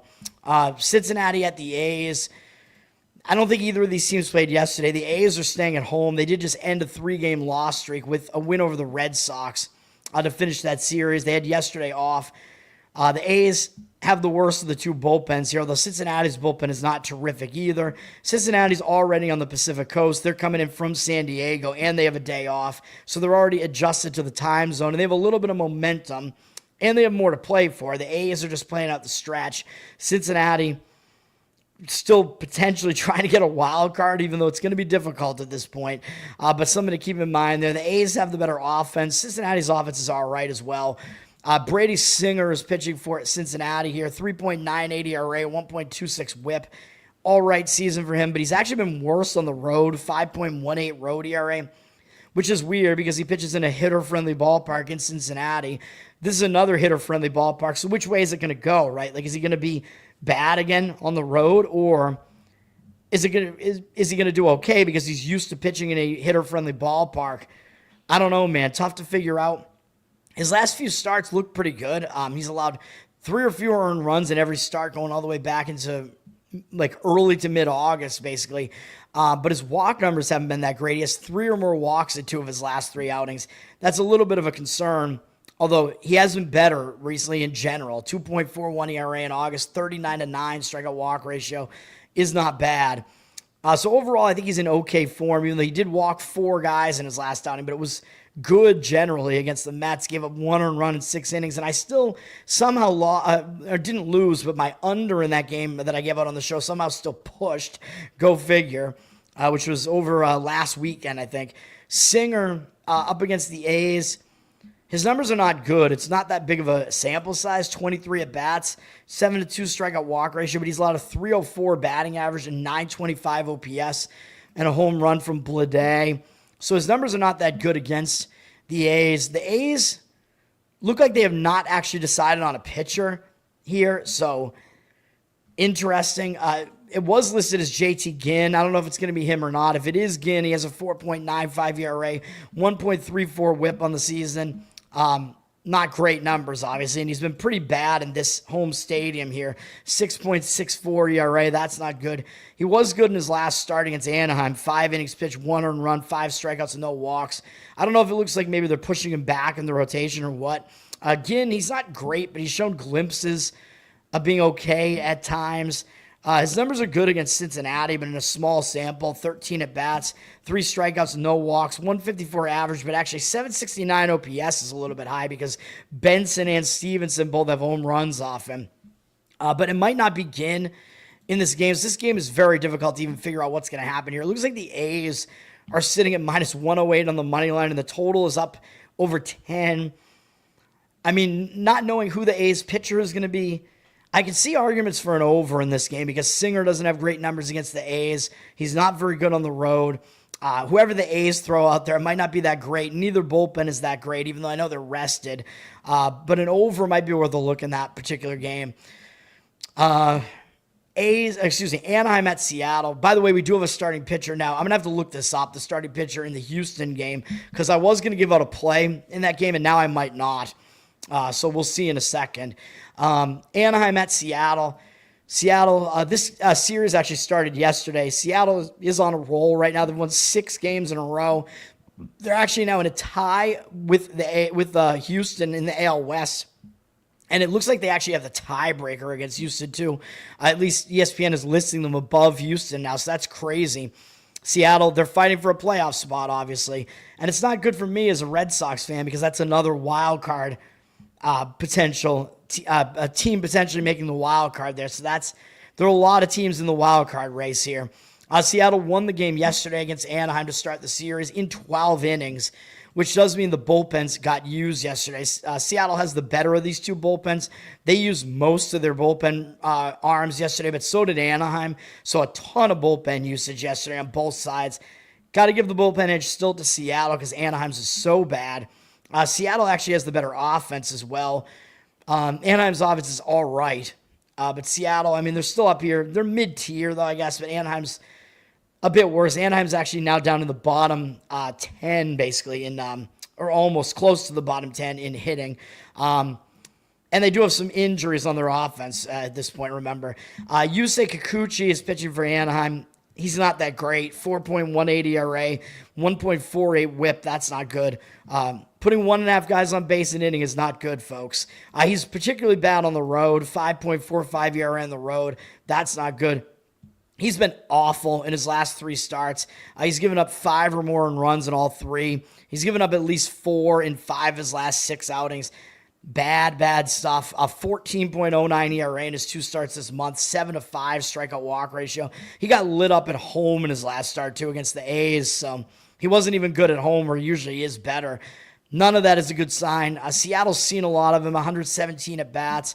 32-8 strikeout walk ratio is fine for him, but 265 batting average, 799 OPS. Seattle has 8 home runs off him, although 3 of them are Rosarena and 3 of them are Suarez, who they picked up around the trade deadline. But to me, it looks like Kikuchi, he's in awful form right now. He's not good on the road, doesn't do that well against Seattle. I think he's going to give up some runs in this one. Luis Castillo is pitching for Seattle. I think he has the edge in the starting pitching matchup here, even though he hasn't been that great as of late either. But he's got the better numbers on the season. 3.85 ERA, 1.27 whip. Not horrible, but not good either. 2.79 ERA at home, though. So like most of Seattle's starters, they're pretty much all better at home. He had a rough stretch, man. He had a 6.66 evil ERA in August and had some bad starts. Had basically 4 bad starts in a row, but bounced back in his last start with a 1-run performance against Atlanta for 6 innings, 6 strikeouts, no walks. So he may be back in form a little bit here. He does have an 11-1 strikeout walk ratio this month, and his bad start was at Tampa, which, it's a very hitter-friendly ballpark, which seemed to really throw Seattle's pitchers off. So Seattle, by the way, once they make the playoffs, the fact that Seattle, their pitching is so bad on the road, that it might be what does them in the playoffs. Castillo against Anaheim, he does have decent numbers and 108 at-bats, 30-6 strikeout walk ratio is really good, 222 batting average, so they have not hit him particularly well for contact. 745 OPS is slightly higher. He's allowed 7 home runs to them, but 5 of the 7 are between Adele and Rengifo. And remember that Adele is dealing with vertigo right now. I don't understand it, but I don't know if he's going to actually be in the lineup or not. So I lean to Seattle in this game, man. I mean, I was considering making it a play. The money seems to be coming in that way. They're up from -165 to -180. I think they have the better starting pitcher here, the better bullpen here. I think you're probably going to see some runs in this game too, which is why I don't understand the under play at all in this game. I mean, the bullpens are just wrecked right now. 84% of tickets, 100% of the cash. That can't be accurate on Seattle. But if you wanted to take a flyer on the Seattle run line, you could do that. Although, again, with a low total like this, it's 7.5. Pitcher-friendly ballpark, it makes it a little bit riskier because you need the team to win by margin, and runs are harder to come by in a game with a low total.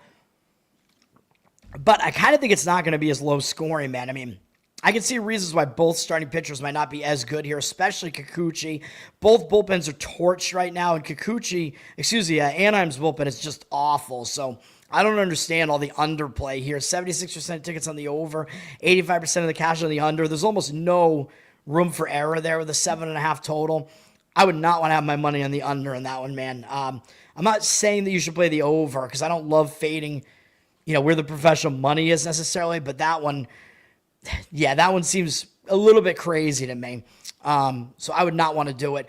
And then we do finish the slate here with the latest late night game is LA at San Francisco, Dodgers in San Francisco.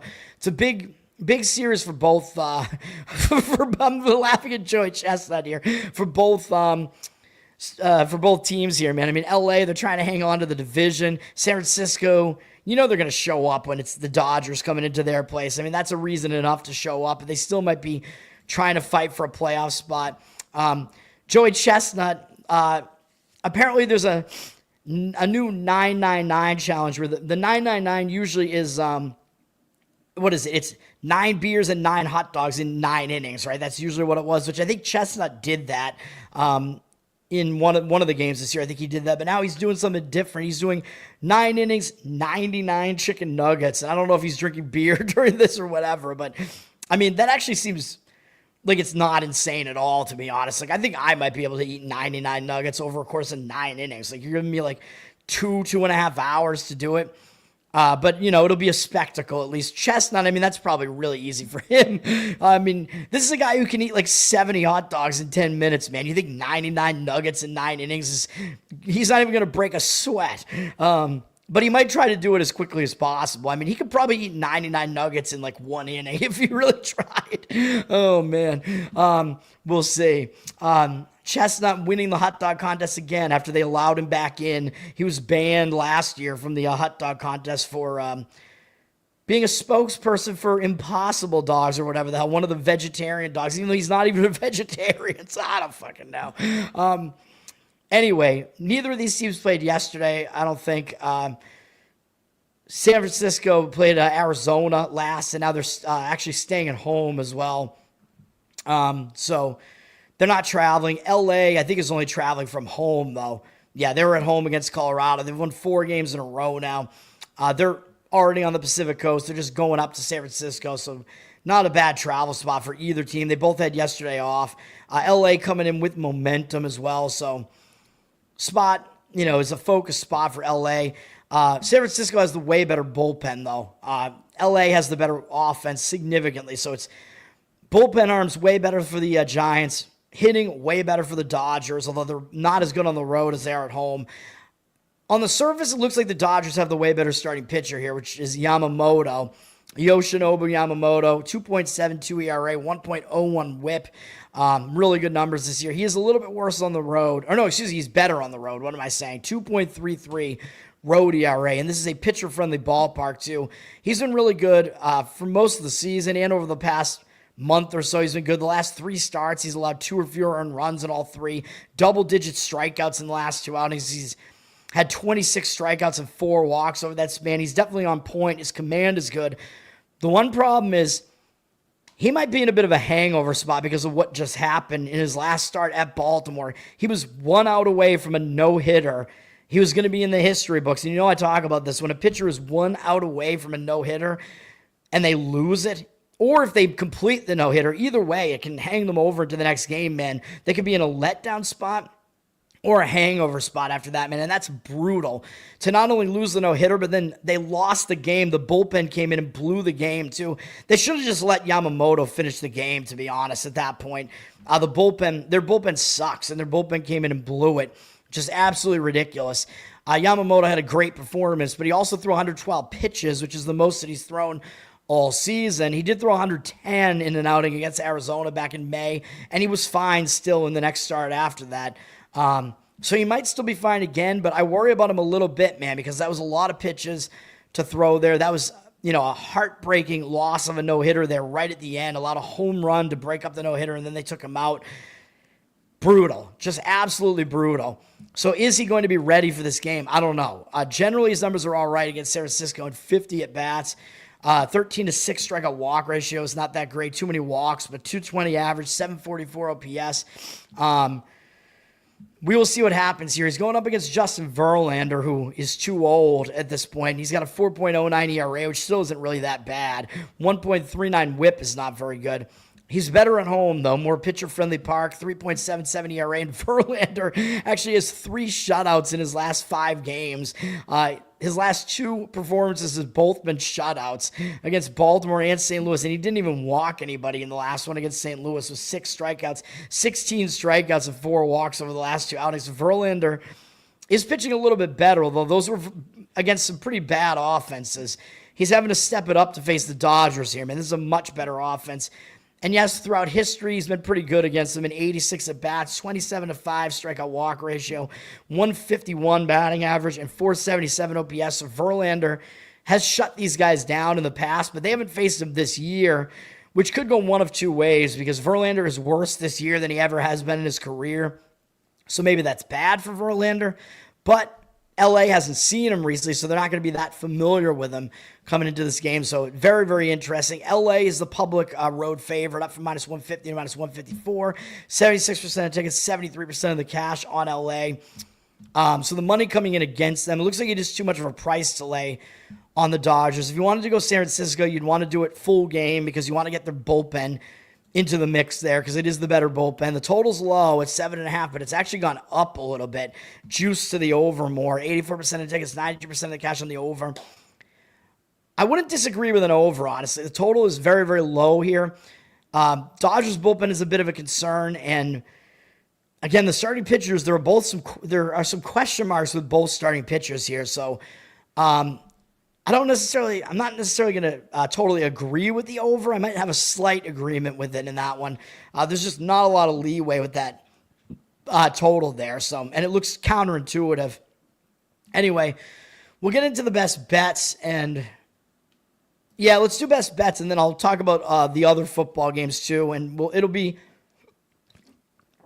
best bets plus college football. How about that? First one up, like I said, is the afternoon game. It's going to be the under in Tampa and the Cubs here. It's a 7.5 total. I mean, that means the wind is blowing in Wrigley, and I'm going to guess that it's a pretty cold, not cold, but cool day in Chicago. I mean, I could look. Let me see. I'll look real quick at the MLB weather report here for this Cubs game here. Actually, it's going to be in the 70s. Wind blowing from side to side. It's a very slight wind, but oddsmakers, I mean, the total is almost like it's blowing in here. It's a low total. It's 7.5, but I like the under here, and some of it is because of the starting pitching matchup, but we also have bullpens that are fairly rested here. Man, the Cubs, I believe, didn't play yesterday, and Tampa, they did play yesterday, but they only used 2 relief pitchers. Both bullpens are fairly solid, too, so I think the bullpens are okay coming into this game. Chicago, yes, they have a good offense. Tampa's offense is okay, but when the wind is blowing in, when the weather conditions are, a certain way at the stadium, it tends to be an under-conducive stadium, which I think might be the case here. We do see 57% of the tickets on the over, but 54% of the cash coming in on the under. So money's coming in on the under here. Again, I'm agreeing with that, obviously. Total sitting at 7.5, juice to the under. I mean, try to get whatever the best prices that you can. If you wind up having to go under 7, you could still do that. 7 is the key number. Obviously, it's better to get the 7.5, so you win if it lands 7. But yeah, I think it's going to be a lower scoring game. 84% of tickets, 88% of the cash coming in on the Cubs. Take from that what you will, I guess. The Cubs are down from minus 170 to minus 156 on the money line, though. So some market movement against the public side there. Now, the Cubs, their offense is good, but they've been shaky over the last month or so. So their offense isn't in as good form as you would think. They've been playing a lot of lower scoring games, so I think that helps us out. And looking at the starting pitching, I think it's a little bit of a sneaky under on the side of Shane Baz, who's pitching for the Rays. I tend to think he's a little bit better than his numbers suggest. I mean, his strikeout numbers are pretty good. He has good talent, man. It's just he's got to stop being wild and too hittable. I mean, he has kind of both problems, but you'll see why I like him in a minute here. 4.94 ERA, 1.34 whip. I know those are not good numbers on the season, but a lot of the problems have come at home for him, man. In that very hitter-friendly park, he's been much better on the road with a 3.59 road ERA, so it's better to play him in his road games, man. He's been better over his last 3 starts, too. He's had at least 6 strikeouts in each one. His walk number's been okay, I guess. I mean, when you combine the two, he's got a 21-5 strikeout walk ratio over the last 3 starts, so that's good. I know 2 of the outings were against Cleveland. They suck. So the Cubs are obviously a better offense here. He shut out Seattle, too, in Tampa, so that was an interesting sign as well there that he's pitching better right now. He's allowed 3 or fewer earned runs in those 3 starts, so he's kind of back in form a bit, man. His strikeout walk ratio was still not even really that bad the last month, even though he was allowing some runs. So I think Baz is a bit better than he looks. And then putting this over the edge here is the fact that the Cubs have never faced him before. And these guys that are young pitchers who have decent talent, the offenses could struggle sometimes to try to figure them out the first couple of times they have to face them. So I think that's an added edge to Baz early in the game. So I like that side of it. Matthew Boyd pitching for the Cubs, really good season for him, 2.92 ERA, 1.06 whip. The issue I have with him is he does look like he's wearing down a little bit. That's the one issue here. He's thrown 166 innings, and he hasn't thrown that many since 2019 with Detroit, so that is a concern, definitely. He is way better at home, though, 2.16 ERA. Seemed to bounce back in his last outing. I mean, his previous 2 outings weren't even that bad, considering one was in Coors Field. He allowed 4 earned runs there, had 5 strikeouts, 1 walk. So he seems like he is coming back into form a little bit here. Last outing against Washington, 2 earned runs allowed in 7 innings, 3 strikeouts, no walks. So His form seems to be pretty good again, even though he had a couple of bad starts there in the middle there. One was against Milwaukee. They can hit pretty well, so I'm not totally ready to say he's out of form here.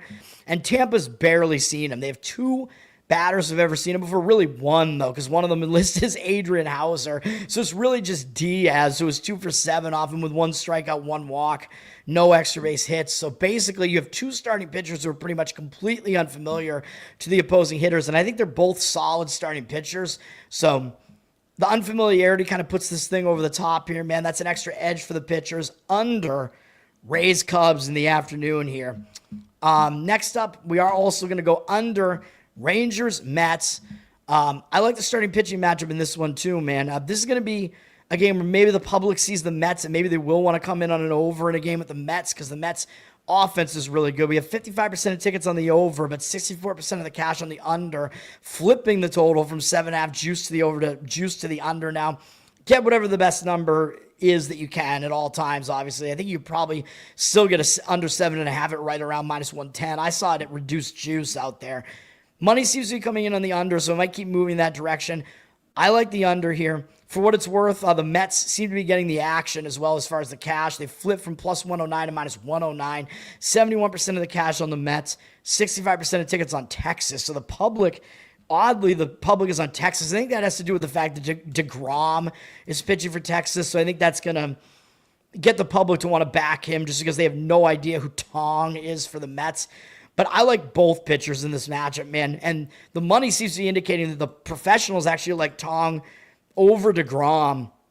They at least like him enough that they think that the Mets offense can come in and, that can basically give the Mets the advantage here because the Mets obviously have the better offense. We know this. Texas' offense is not good, although they're not as bad on the road. Texas has the better bullpen.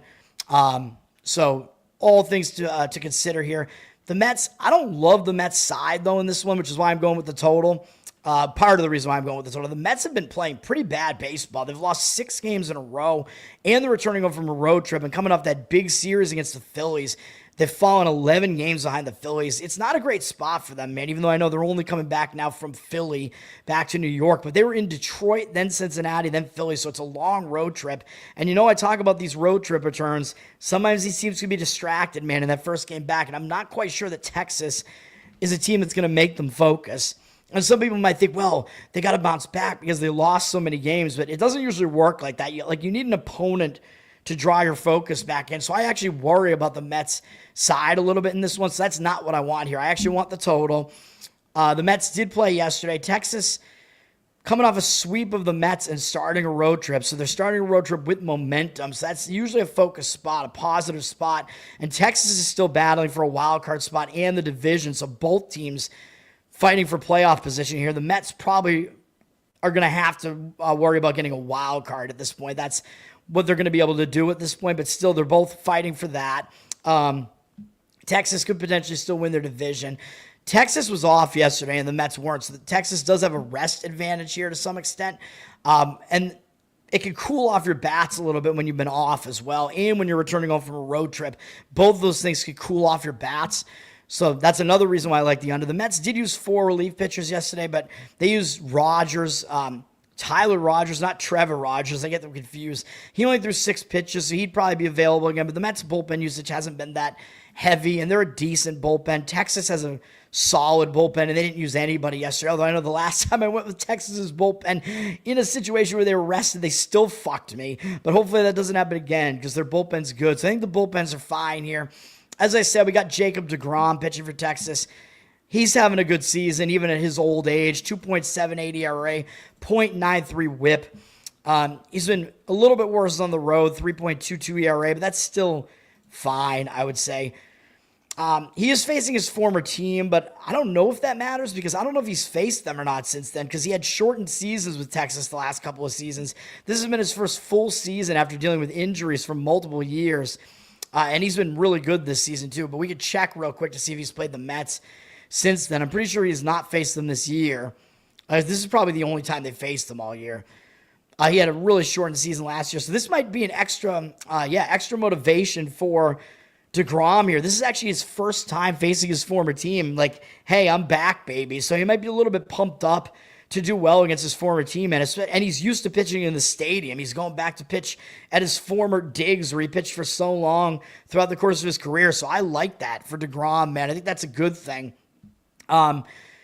He's pitching well, although one thing to consider is that they seem to be somewhat limiting him a little bit. He's gone exactly 5 innings in 3 of his last 4 outings, 5 1/3 in his last one, so he's a little bit limited. But again, Texas has a good bullpen and they're rested, so I'm not too worried about that part of this handicap. I think you're probably going to get 5 to 6 innings out of DeGrom as long as he can pitch well against a good lineup. I know the Mets have a good lineup, so that's one thing to consider here. But DeGrom, even though he's not at his best right now, he's still been all right. He had a 3.38 ERA in August, 31-7 strikeout walk ratio. He's allowed 3 or fewer earned runs in his last 5 outings, even though the Rangers have lost 4 of the 5.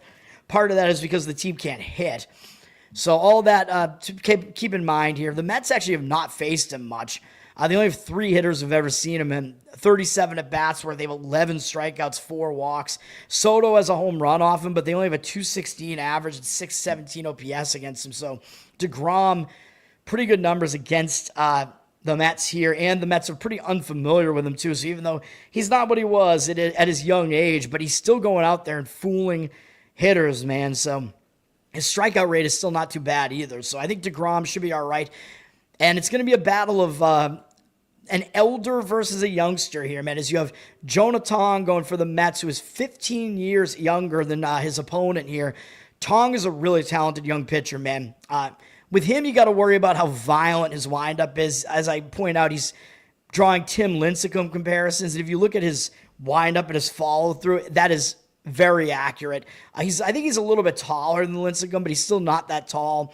For as far as pitchers are concerned, but he's going to get hurt at some point throwing that violently. But as for now, he's good, man. I mean, we know Lincecum was good for at least a while. Tong, he throws a pretty hard fastball. He's got different moving pitches. He can fool hitters, man, and he's been decent so far in the majors. 4.09 ERA, 1.18 WHIP. He's been better at home, 1.8 ERA at home. I know it's a really small sample. He's only made 2 starts. His first start was at home. He went 5 innings, no walks, 6 strikeouts, 1 earned run allowed against Miami, and I had an under in that game. I think I had an under in both of his games, and we're 0-1-1 because his bullpen really imploded on him after that start in that one. That was a terrible game for both teams. He got a win in that game, actually, because they maintained the lead in the game, because his team scored so many runs in that game. And then there was a push last time out. He wasn't as good last time out. It was at Cincinnati, though. I mean, it's a very hitter-friendly ballpark. He gave up 4 earned runs, but he gave up 3 home runs. So really, he still limited the damage. He had 6 strikeouts in 6 innings. Did walk 4 guys, which is a little bit of a concern. He was a little bit wild there. But overall, he's looking pretty good so far in the majors. And obviously, Texas has never faced him before. Texas is a step down in class again from Cincinnati offensively. Texas is the worst of those 2 offenses. So I think Tong could do well here, man. So we're going to go with the under here, man. And he has the unfamiliarity edge here as well. So under in that game as well, Texas and the Mets. Now, as far as Houston and Atlanta, I got to figure out who this Houston pitcher is, man. He might be a guy making his major league debut, which is Jaden Murray. Atlanta's flipped from +100 to -115 here. We see a total going up a little bit from 8 to 8.5. Who is Jaden Murray? Will the real Jaden Murray stand up, please? Yeah, let's see who he is. Oh, God, he might be a relief pitcher. I don't even know who he is, man. He's got a 0 ERA this year. Let me see. He's made 2 relief appearances. He's 28 years old, so he's not like a prospect that's coming up. So I think we're still going to go with this, man. He's only made 2 appearances in his major league career. Hasn't allowed a run yet. Has 1 strikeout, no walks. Faced the Yankees, blanked them. Hasn't allowed a hit either. Did well against Texas, but what are you going to get out of him? 1 to 2 innings maybe? It looks like it's going to be a bullpen game for Houston here. And you know I don't love bullpen games, so you know what? Fuck it. We're going to still do it. We're going to go with Atlanta, although I know they flipped to a favorite, so I apologize for that. I found Atlanta earlier on at a +115 money line underdog price, and the way this thing is shifting around, I think since Houston announced that they're going with a bullpen game, I think Atlanta moved to a favorite here, but I still like Atlanta, even at a short, maybe favorite price. You could probably find them around -110 out there. I think I would still do it at that price. I like how this sets up for Atlanta here, man. I know Atlanta's just playing out the stretch. They don't have a whole lot left to play for. They're staying at home, though, and I believe they didn't play yesterday either. So Atlanta is resting and they're staying at home. That's a good sign because Houston's coming in. They played yesterday and they played Toronto, and they're traveling down from Toronto. So this is a much worse spot for Houston. They're coming off 3 huge series in a row against the Yankees, Texas, Toronto, all teams that they're battling for playoff positioning. And now they're coming off that Toronto game, having to travel with no time off. I don't like the spot for Houston at all here, man. I really don't. Atlanta's bullpen is okay. Houston's bullpen, I think, is the slightly better one, but I don't like the spot that they're in. So Atlanta, I mean, yeah, they're not actually that good, Atlanta's bullpen, but I think the spot kind of puts this over the top here. Even though Houston generally has the better bullpen, they do have some injuries in the bullpen. I know they only used McCullers out of the bullpen yesterday, so they did save most of the bullpen coming into this one, but they got injuries in their bullpen, man. Their bullpen is not as good right now. So, I mean, I think that is a bit of a concern here. But a lot of this is just the rest scenario, man. It's just way, way in favor of Atlanta. The travel's in favor of Atlanta. I know Houston needs to keep playing because now they're tied for the divisional lead. They got to win games. Atlanta's just playing out the stretch. But I think Atlanta might play well in this one. And where Houston's going with a bullpen game here, Atlanta is going with Hurston Waldrop, who's a really talented young pitcher, man. He's been good so far. He's got a 1.33 ERA, 1.06 whip to start his major league career. I know he's a little bit worse at home, 1.5 ERA. He is still solid, though, man. His walk numbers are a bit of a concern. I know he walked 9 guys in his last 2 outings. That does worry me a little bit, but he was on a roll with his first 6 games all being wins for his team. Overall, he has a 38-16 strikeout walk ratio. I know you'd like to see those walk numbers go down. He's only allowed 27 hits in 40 2/3 innings, so he's been very, very, very difficult to hit. Again, his wildness needs to get back under control. It wasn't a problem until those recent 2 outings. One was at Philadelphia. I mean, Philadelphia is a good offense on the road. He still held them to 1 earned run. And against Seattle, he still held them to 2 earned runs. So he's still limiting the damage. So I'm a little bit less concerned, although yes, the walks are a little bit of a concern. I get that. And the start prior to those 2, he didn't strike out anybody against Miami. Still held them to 1 earned run. So there are some signs for concern, but he's allowed no more than 2 earned runs in any outing, and that was just once. He's still pitching well, man. And of course, Houston has never seen him before. So I think Waldrop does have a little bit of an edge here, man, against a bullpen game. So we will go with the Braves in this one. You could go first 5 innings too if you really are worried about Atlanta's bullpen not being that good, but they're not one of the absolute worst bullpens in baseball, and they're rested. So we will throw it out there on Atlanta as well. Seems a little bit dangerous. I was going to do it and say just play action on Atlanta. They're not even caring who Houston was going to start because it looked like it was not going to be a good situation for Houston. But it looks like they're going with a bullpen game. So I know Houston does that from time to time, and sometimes it does work out okay because they can mix and match pitchers, but I'm old school. I don't like it. I think you're getting a cheap price on Atlanta there, so we will go with Atlanta. And they're at least still better than their record looks. And by the way, Houston's just not that good on the road, man. They're 500 on the road, which kind of counteracts the fact that the Braves are below 500 at home. They're not good at home, but Houston's not that good on the road. And to me, I think the public, and we don't see the percentages yet, but you know the public's going to be coming in on Houston. The team with the way better record. They're in the divisional battle. They got to win, man. So I think we're probably fading the public with that play too. Let's go to college football before I get out of here. We got 3 FBS games here. The first one is Colorado and Houston in a Big 12 matchup here. Houston is a 5-point favorite, 67% of tickets, 68% of the cash coming in on Houston, and the total initially went up from 43 to 45. It's a very low total for a college game. 82% of tickets, only 64% of the cash on the over, though. So the odds makers seem to be saying this is an under type of game here, man. I don't necessarily disagree with that, and this is stupid that this is the ESPN game, although all of these games are going to be televised. Even some of the FBS versus FCS teams are going to be televised tonight, so some things to keep in mind there. But this game, I mean, both of these teams have bad offenses, man, so I'm not sure that I disagree with an under in this one. I mean, Colorado, we know they don't have Shedeur Sanders. They don't have Travis Hunter anymore. They won 31-7 last time out against Delaware. Delaware's new to the FBS. Delaware was hanging in that game for a while, man. That game was 10-7, I think, pretty late in the game. So I'm not sure that Colorado's offense really was anything to write home about in this game. They did put up 398 yards of offense, but Delaware put up 396. Delaware was -2 in turnovers. So Colorado didn't exactly play that well against a newcomer to FBS that you would think maybe would have a difficult time playing at elevation. It was 10-7 in the second quarter. Never mind. So the scoring was spread out a bit, but it was not an impressive performance for Colorado. And Colorado doesn't know who their quarterback is, man. They actually switched quarterbacks. So they don't know who their quarterback is. And when a team doesn't know who their quarterback is and there's a quarterback carousel, it kind of ruins the continuity there. You know what I mean? So it was Salter for a while. Then they put in Staub towards the end of it, and he was a little bit better. So I don't even know which one of those guys it's going to be, man. 3 different quarterbacks have gotten into the mix for Colorado. Again, quarterback carousel. There's no continuity for your offense. That's not good. And Colorado, they did face Georgia Tech. I know Georgia Tech's fairly solid. Their defense isn't necessarily solid, though. I think Houston might be the best defense they're going to face so far. Houston, they had a decent defense last year. I know they haven't played anybody yet, so that's the concern with Houston, is they only played Stephen F. Austin and Rice. So they played an FCS team, and then they played Rice. Rice does get up for games against Houston, though, man, because Rice is a little brother in the city of Houston, and Houston completely smacked them down, although I know they got like a new system there. Rice is actually running a triple option now.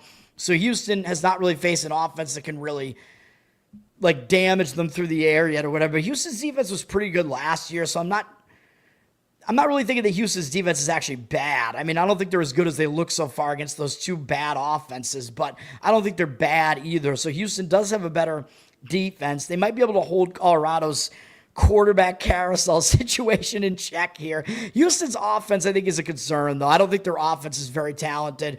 Don't think it's very good. I don't know if they have another new quarterback this year, some new pieces there. I don't know what the deal is there, but I honestly wouldn't disagree with an under, especially with the total having gone up a little bit. The total still looks really, really low, so the public thinks, Colorado with Deion Sanders as the coach, they think like offense, but that's not the case at all right now, man, because again, their guys got drafted into the NFL. So, and Houston, again, is one of the better defenses probably in the Big 12 still, although their offense reeks. So we'll see. But Houston also laying 5 points. Houston hasn't played anybody, though, man, so I would hesitate to want to lay the points with Houston. I don't love Colorado either because of the quarterback carousel situation, so I don't love it, man. I mean, taking the points with a really low total like that kind of makes sense, although Houston, I think, probably has the better defense of the two, but Colorado's faced the better opponents so far just because they faced Georgia Tech. So all that, needs to be kept in mind here. It's a difficult game to handicap, difficult side to figure out. So I think the under is actually maybe the better way to look at this game with both offenses potentially in question in that game. I'll skip Kansas State, Arizona. I'll do an extra best bet segment because that's where I'm going to have the best bet. You probably know what it is already if you know me. And then New Mexico and UCLA is the late night game, which is going to be on the Big Ten network. That seems so weird. New Mexico, UCLA on the Big Ten network because UCLA is in the Big Ten.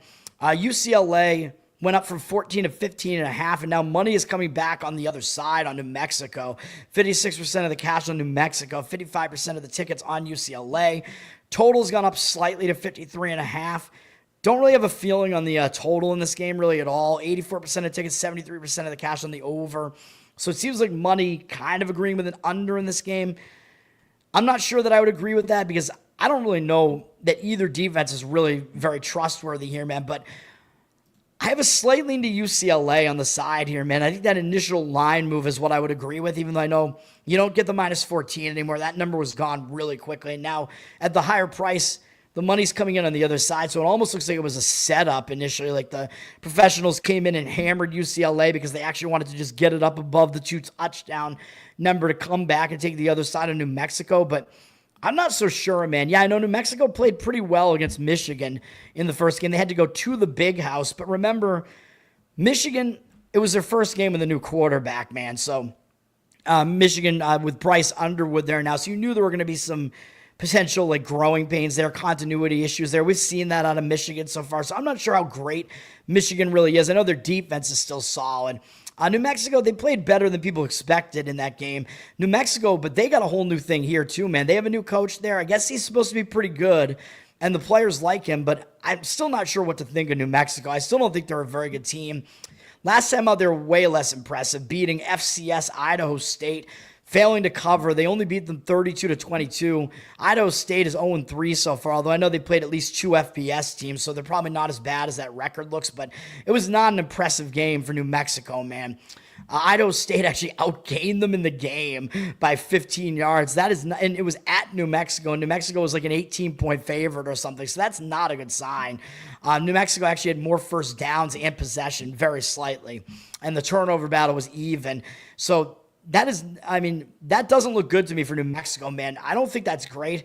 I know they've already played an opponent better than UCLA in Michigan. Michigan is still better than UCLA, so they at least have some experience playing against a really strong team in a hostile environment. So they're not really going to be intimidated playing UCLA here. But I think the value might be there on UCLA because they've looked so ass in the first 2 games, even though, yes, New Mexico has played the more difficult schedule. And that's going to come into play on the play that I'm going to give out on the show here. Playing the more difficult schedule does matter. It means you're more battle-tested. So that is a thing. UCLA, they're 0-2. Very, very disappointing so far. But I told you in that first game, I like Utah. I think Utah is probably the best team in the Big 12. So, and Utah, you know, UCLA, they're a team from the Pac-12. So UCLA doesn't do well against physical teams, which New Mexico is not one of those. So Utah is a punishing physical team, man. So I thought Utah was going to do well in that game, and they did better than I even thought. Utah absolutely destroyed them, and that was UCLA's home opener. So that's kind of embarrassing for UCLA. I know they were the underdog in the game, but still embarrassing. Utah is really good. They're better than people think they are even. What really did surprise me, because I thought UCLA was going to bounce back with a win at UNLV. UNLV undefeated so far. UNLV, although they played an FCS team, I think they were one of the teams that played Idaho State. And then I forget who else they played last week. I think it was somebody probably who was no good, though. Or 2 weeks. Yeah, they played Sam Houston. So UNLV, they're not actually that good, which makes this loss look worse for UCLA, really, because UNLV isn't even actually good, even though they're undefeated. I was shocked by that. I was surprised that UCLA did so poorly here. UNLV looks like maybe they're playing with pink uniforms in that game. I don't know. Maybe it's just the color scheme there doesn't look right. Who knows? I don't know why it looks pink there, but it was a bad game for UCLA. UCLA scored a bunch late to get back kind of close in that game, and they got back into the game late, so they didn't give up. And UCLA, I believe, did outgain them. Yeah, UCLA outgained UNLV in this game by 77 yards, if that math is correct. It's just they were -2 in turnovers. They had more first downs. Ton of penalties in the game on both sides. Just not clean at all in that game. And UCLA had more possession. So really, the scoreboard is kind of misleading in that game, man. UCLA kind of lost that game, I think, because they lost the turnover battle, because they actually played better in that game than you would think. So I think UCLA is a little bit better than they appear. I mean, people might come in and look at this and think UCLA, oh, they suck, they're 0-2, and you're having to lay that much of a price with UCLA. Looks like something the public wouldn't really want to do, even though I know UCLA is the named team. Both teams have turnover, though, obviously, like from last year to this year. New Mexico has an entirely new system, new coach. But I think that's worse than UCLA, having the same coach there and bringing in Iamaleava, however you pronounce his name, Nico, we'll call him. Everybody calls him Nico from Tennessee. I mean, I don't think he's good, but I mean, this is a better situation for him, at least, man, I think. I mean, he's at least faced SEC defenses, and this is a huge step down in caliber facing this stupid New Mexico team. Not stupid, but facing this New Mexico defense that is not good, I don't think. So, I mean, certainly not anywhere near as good as even Utah is. So, it might be a little bit of an easier task here, although I know he didn't do well against UNLV either until the end of the game, really. But he wasn't horrible in that game. So, anyway, I would lean to UCLA in that game. It's not a strong opinion, though. New Mexico. Zach, what's up, man? You like New Mexico in this game? I do not, but the professional money seems like it is coming back in on that side, so do with that what you will. And I'm going to give out a play, man, so I guess it's going to make my my pick 6 and pick 7s that I'm in college football, because if I'm going to give out a play on it, it's going to be one of my better plays of the week. We're going to go with Kansas State, -1, baby. Everybody's saying Kansas State is dead. They're not dead yet, man. This game's going to be on Fox. Kansas State, they can still win the Big 12, okay? So I think that their goals are not crushed yet. They have not faced a dream crusher yet, man. So I think Kansas State, they're not as bad as what they look so far. I think they're still one of the better teams, at least personnel-wise, in the Big 12. I think they can still compete in the Big 12. Again, it's not over yet. I know they're 1-2 so far overall, but they've only played one conference game so far. And yes, it was a loss, but it was a close loss. So they started this season in Dublin. I know I gave out Kansas State in that game. Kansas State outgained Iowa State in that game, man. Kansas State outplayed them. I believe they lost the turnover battle, and they wound up losing a game they probably shouldn't have lost.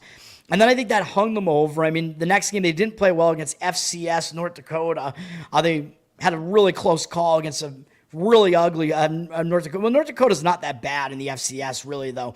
But as a big favorite, Kansas State had a really close call. But they were traveling back from Dublin, man, off of a big game. So I think they were just not paying attention to North Dakota at all. So you can explain that. A little bit more difficult to explain the Army game last week, which they lost that game outright as like a 17 or 18 point favorite. That's a little bit of a concern. Yeah, Kansas State losing to Army like that in a game where they should have been focused because they almost lost to North Dakota. But Army, I mean, I don't know, man. Maybe Kansas State, they're just not as used to facing these triple option attacks. I don't know what the deal was there. Army, maybe they're a little bit better than we think. I mean, I didn't think they were very good coming into the season. They were good the last couple of years. They were actually quite good last year, but they lost, I think, a lot of the personnel from last year. So I'm not really thinking Army is that good, but maybe they're not that bad. And Kansas State, again, maybe they just struggled to defend that Army offense there. Kansas State's offense has been struggling, though. But Kansas State was winning this game 13-0. And then they wound up losing the game. They were still winning in the third quarter. They did have a kick return touchdown, though. And then they wound up blowing the game in the end. They lost right at the end of the game.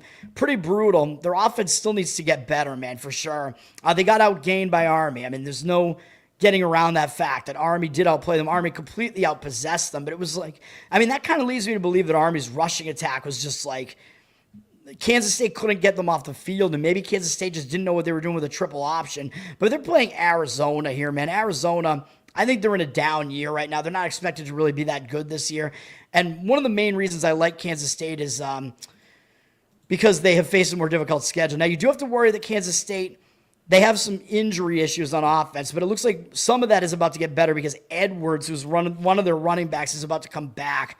So they have multiple solid running backs that they use, and Edwards is one of them, and he didn't play in the Army game, I don't think. So he's coming back. So that's a good thing for Kansas State, and I don't think that really gets factored into the line that much because it's not like a star quarterback coming back. So I don't think you have to worry about reverse injured player theory or anything like that here. That's like a piece that nobody really pays attention to. Kansas State does have other injuries. I know they have their highly recruited tight end they brought in, I think, is injured, but they do have other tight ends who are weapons. They're missing one of their better wide receivers. I get all that. Avery Johnson, their quarterback, who's an experienced quarterback, man. He's not that bad, but he hasn't looked good this season. I know, I get it. But still, Kansas State, I mean, they're known for having a balanced attack, and I still think that can happen, especially with their running backs healthy here, man. So I still think they do have that balanced attack. I think they could do well against Arizona. Arizona's just not a good team this year, man, okay? Kansas State, they faced Iowa State in Dublin, man. Like I said, you can kind of explain what's happened to them so far. Iowa State's the best team that either of these two teams have faced so far. Kansas State has definitely faced the more difficult schedule, and Army is better than anybody Arizona's faced as well, in my opinion. Maybe. I mean, Arizona faced Hawaii, and Hawaii's quarterback, I think, was playing injured in that game. If you watch that game, I think he was like limping around in that game. There was something going on there. Fafita, I guess is his name. I think it was him who was injured. In Hawaii, they come to the mainland. Sometimes they really struggle there. So I'm not putting a whole lot of weight into Arizona smacking Hawaii, even though I think Hawaii is maybe improved this year and good enough to maybe make a bowl game. But I don't think they're that good. And then Arizona beat Weber State. Like, who really cares? An FCS team. This is a major step up in class here. And I know this is Arizona's first Big 12 home game, but Kansas State, their expectations were much, much higher, man. And they're still in the running to win the Big 12, man. So they got to get it done here. So I think Kansas State, they faced the more difficult schedule. They're more battle-tested right now. They're the better team, as the odds makers are telling you. So I think they're going to come out and get this game, man. And people are going to look at this Kansas State's 1-2, Arizona's 2-0, and people kind of think Arizona, they have a name, they're a decent team. Kansas State's looked bad recently, so I think the public is going to want to kind of come in on Arizona here, and they're just not the better team, man. I mean, it wasn't even close as far as if you looked at the odds preseason, as far as their odds to win the Big 12. Kansas State was considered to be one of the best teams in the Big 12, and Arizona was considered to be one of the bottom few teams even in this conference that isn't even that good. So something's going to give here, man. I think things are going to turn around. Kansas State is the better team. The odds makers are telling you that, and I actually think you may be getting a discount on Kansas State here. They're up from a pick 'em to a 1.5-point favorite here. The money, I know, looks like it's slightly on Arizona. 53% of tickets on Arizona, 55% of the cash on Arizona. But to me, they look like they're kind of a public road underdog here. It almost looks too easy to take the undefeated team at home. Why are they an underdog here? So I think Kansas State is the right side here, man. And hopefully they start turning it the fuck around, because they're definitely supposed to be a lot better than what they've looked so far. Arizona down from 54 to 53.5, or excuse me, total down from 54 to 53.5. Juice to the over. I don't really have an opinion on the total here. It seems a little high, a little bit high to me. And that one, 84% of tickets, 68% of cash on the over. So money's coming in on the under. And I think if it's an under type of game, I actually think that helps Kansas State because their offense is not really that great. Kansas State did return a lot of their defense too, and Kansas State, their defense hasn't really been the problem this year, man, really. I mean, holding Iowa State to 24, that's not really that bad, and they didn't allow a lot of yards in that one. They allowed more yards to Army, but they just couldn't get them off the field. Kansas State, their defense is still not bad, man, and there's more continuity on their defense, so I think you're looking at the better defense with Kansas State too, and that's part of this handicap too. You get the better defense, and you're basically just on a pick the winner line here. Yeah, I mean, again, I think it's a misleading start to the season a little bit for both teams. Kansas State has obviously faced the more difficult schedule. Arizona's basically not faced anybody yet. So that's going to do it, man. I think that's going to be That's going to be the play in Kansas State. I don't know if revenge is really a motive. I didn't really look to see which team even won last year's matchup. I think they had an isolated midweek matchup last year. Kansas State did win at home 31-7 in that game.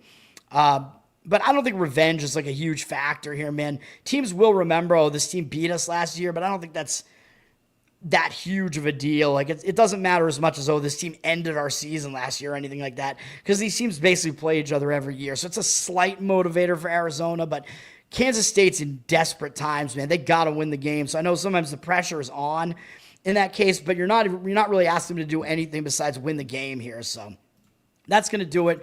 Long show today. Didn't expect it to be that long, but I went on some tangents. Once again, the plays are the under in Rays Cubs, under Rangers Mets, Atlanta Braves money line, although you can't get as good of a price on that now. And Kansas State in college football, will go with them on this, just Kansas State -1 in that one.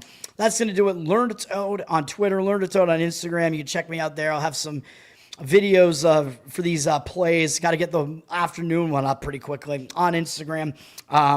Bettor Off Dead. Subscribe to the channel, man. Go check me out on the audio. Give me good reviews on audio.